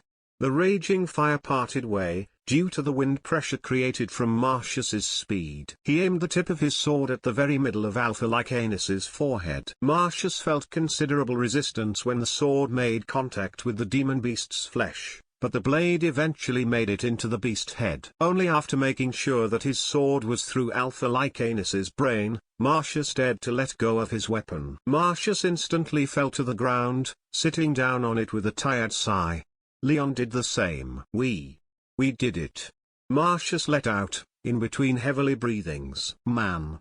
That was intense, Leon agreed. Serjanus also cancelled his partial transformation. Good job, lads. The three of them could hear happy shouts from behind them. Marcius looked behind and saw the troops, erupting in cheers. The entire time the three men were fighting the Alpha Lycanus, the troops had to stay put as per Marcius's instructions. But they were at a standby, ready to get involved as soon as the order was given. They were also watching the fierce battle with intense feelings. And only now, they were able to rid of their worries. Marcius pulled out a dozen of green blood from his storage ring. He threw more than half of the glass bottles towards Leon and Serjanus. He, himself, began gulping down the rest, recovering his stamina and healing most of his lighter wounds. His shoulder still hurt from the Alpha Lycanus's bite, but he would live. Marcius stood up using his sword as an aid. We will be going back to camp now. Collect the bodies of the Lycanus and Alpha Lycanus. We will process the bodies at the camp. Take out the beast core and spirit shards, and purify the meat. We will be having Lycanus meat tonight. Cheers could be heard throughout the forest. Marcius, for a second, worried that stronger predators would come out after hearing the shouts. But then he remembered that, the fighting which just occurred between three humans and a hazard-ranked demon beast was probably louder. And no predator came out. Then Marcius relaxed and let the joyous atmosphere wash over him. He was so caught up in the moment that he almost missed the notification from Keo, about the successful claiming of Alpha Lycanus's bounty. Almost. Author notes. Hello. Midnight MK here. What an intense battle, am I right? I'll be posting an extra chapter, in the form of an auxiliary chapter.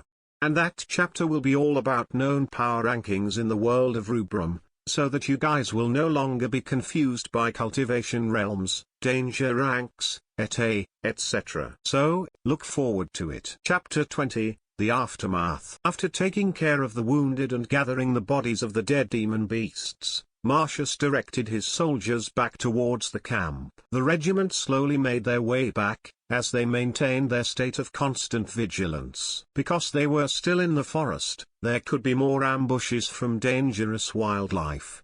After the two ambushes they had to face, the troops were not taking any chances. When they reached the walled settlement, it was already night time. Marcius immediately let the tired troops take a rest. And he sent the wounded to the doctor's tent. He also ordered some of the troops, who stayed back at the camp, to take the demon beast bodies. They would have to take out the beast core, separate the spirit shards, and then purify the meat, so that it could be eaten without dire consequences. Then, Marcius entered his tent. As soon as he was in the tent, several attendants rushed in.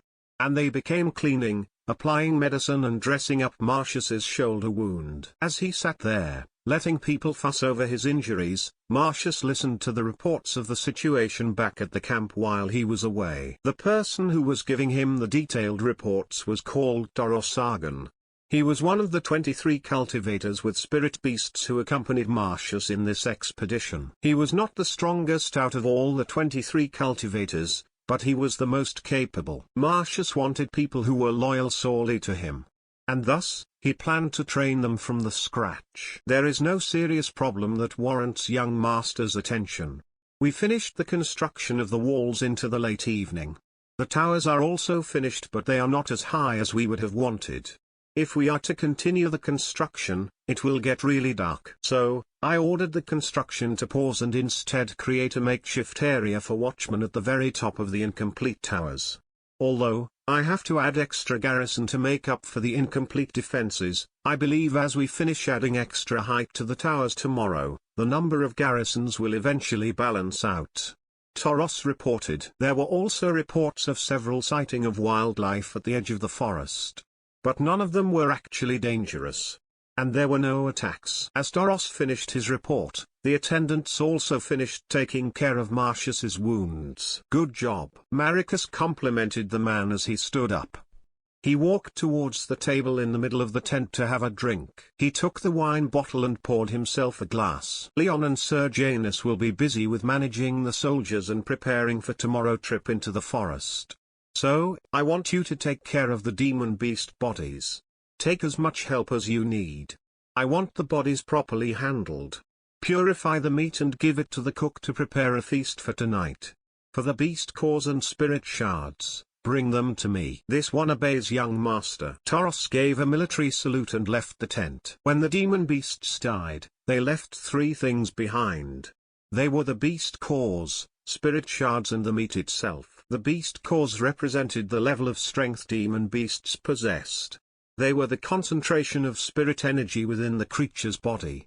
Thus, they were always filled to the brim with spirit energy. The beast cores of a savage ranked beasts were yellow in color. The color of hazard ranked beasts cores were orange, disaster ranked beasts cores were red, and those of apocalypse ranked were purple. The cores could greatly help in advancing one's cultivation level, and thus, they were greatly sought after by many organizations. The higher the rank of the spirit beast was, the more priceless their beast core became. Now, the spirit shards. They were a bit different. When a demon beast died, their core released a pulse of spirit energy into their own body. Those energy sometimes mingled with the blood of the beast, and the result was several spirit shards forming at different locations of the body of the dead demon beast. The spirit shards did contain a little bit of spirit energy, but they were far inferior from the energy contained inside the beast core. Thus, the civilizations of Rubrum decided to use those shards as an international currency. The shards were the same as the beast cores. Savage ranked shards were yellow, hazard ranked were orange, disaster ranked were red, and apocalypse ranked were purple. A higher ranked spirit shard was worth 100 of the shards one rank below them. For example, one orange shard was worth 100 yellow shards, one red shard was worth 100 orange shards, and etc. For reference, Marcius asked for 500 orange spirit shards from Sagia clan as compensation. Nonetheless, no one could argue that the spirit shards were luxury items. After all, they could only be obtained from demon beasts. Thus, the people also had to introduce a currency which was a level below the spirit shards. They were called black iron coins, made from a rare and peculiar type of midnight black-colored iron. The iron had a ripple pattern on its surface. A yellow spirit shard was worth 100 black iron coins. One could make a calculation by using that standard. And thus was the currency system of Rubrum. Now, the meat of the demon beast. Usually, the bodies of the demon beasts were corrupted. It was because of the foul magic tridents used when they turned the natural wildlife of Rubrum into demon beasts. In the early days, people of Rubrum avoided eating the meat of demon beasts because of that fact. And then, they discovered that the meat from demon beasts had a subtle but positive effect on the development of the cultivators' constitutions. Because of the discovery, people tried numerous methods to purify the meat of demon beasts. After many trials and error, they finally managed it, and the rest was history. Cultivators, be they possessing blank spirits or spirit beasts, enjoyed eating the meat of demon beasts. It could fill them with energy and stamina. It could even help their cultivation process. That was why Marcius ordered the cook to prepare a feast using demon beast meat. The soldiers were tired and weary after the ambushes and battles in the forest. Marcius planned to raise their morale by rewarding them with demon beast meat. It was very late into the night when the great feast finished. As per Marcius's plan, the fighting spirit of the entire expeditionary army was raised. Not only their morale, their energy was also refilled, because of the nourishment from the meat filled with spirit energy. After ending the feast and making sure that the night shifts for guard duties were properly handled, Marcius re-entered his tent and called it a night. When Marcius woke up, it was because of a small noise from the inside of his tent. The darkness and moonlight coming from outside indicated that it was still nighttime. The heir of Aemilia clan's eyes caught movement from the corner of his temporary residence. Moonlight reflected on iron and shined. A dagger was drawn. Marcius was already moving before the dagger came down. And, the dagger came down on Marcius. Rubrum trivia. Licanus. Licanus were the dominant species in the Flavic forest. They were the most common predators one could find within the dense trees of the yellow-colored forest. They were wolf-like creatures with large bodies. Their fangs and claws were sharp. They were very dangerous demon beasts. But the most dangerous fact about the licanius species was that they usually hunted in a pack of 10 to 50. And their teamwork was seamless. When demon beast incursions occurred from the depths of Flavic forest, the licanius species formed most of its numbers. Alpha Licanus led the licanius packs. The stronger the Alpha Licanus, the larger its pack could be. Alpha Licanus was bigger, stronger and quicker than normal Licanus. And they had more intelligence, partly because of their natural occupation as group leaders. They also had a ranged attack, where they used spirit energy to create devastating sound waves from their mouths. They, very well, earned their reputation as ferocious predators and great leaders of the pack.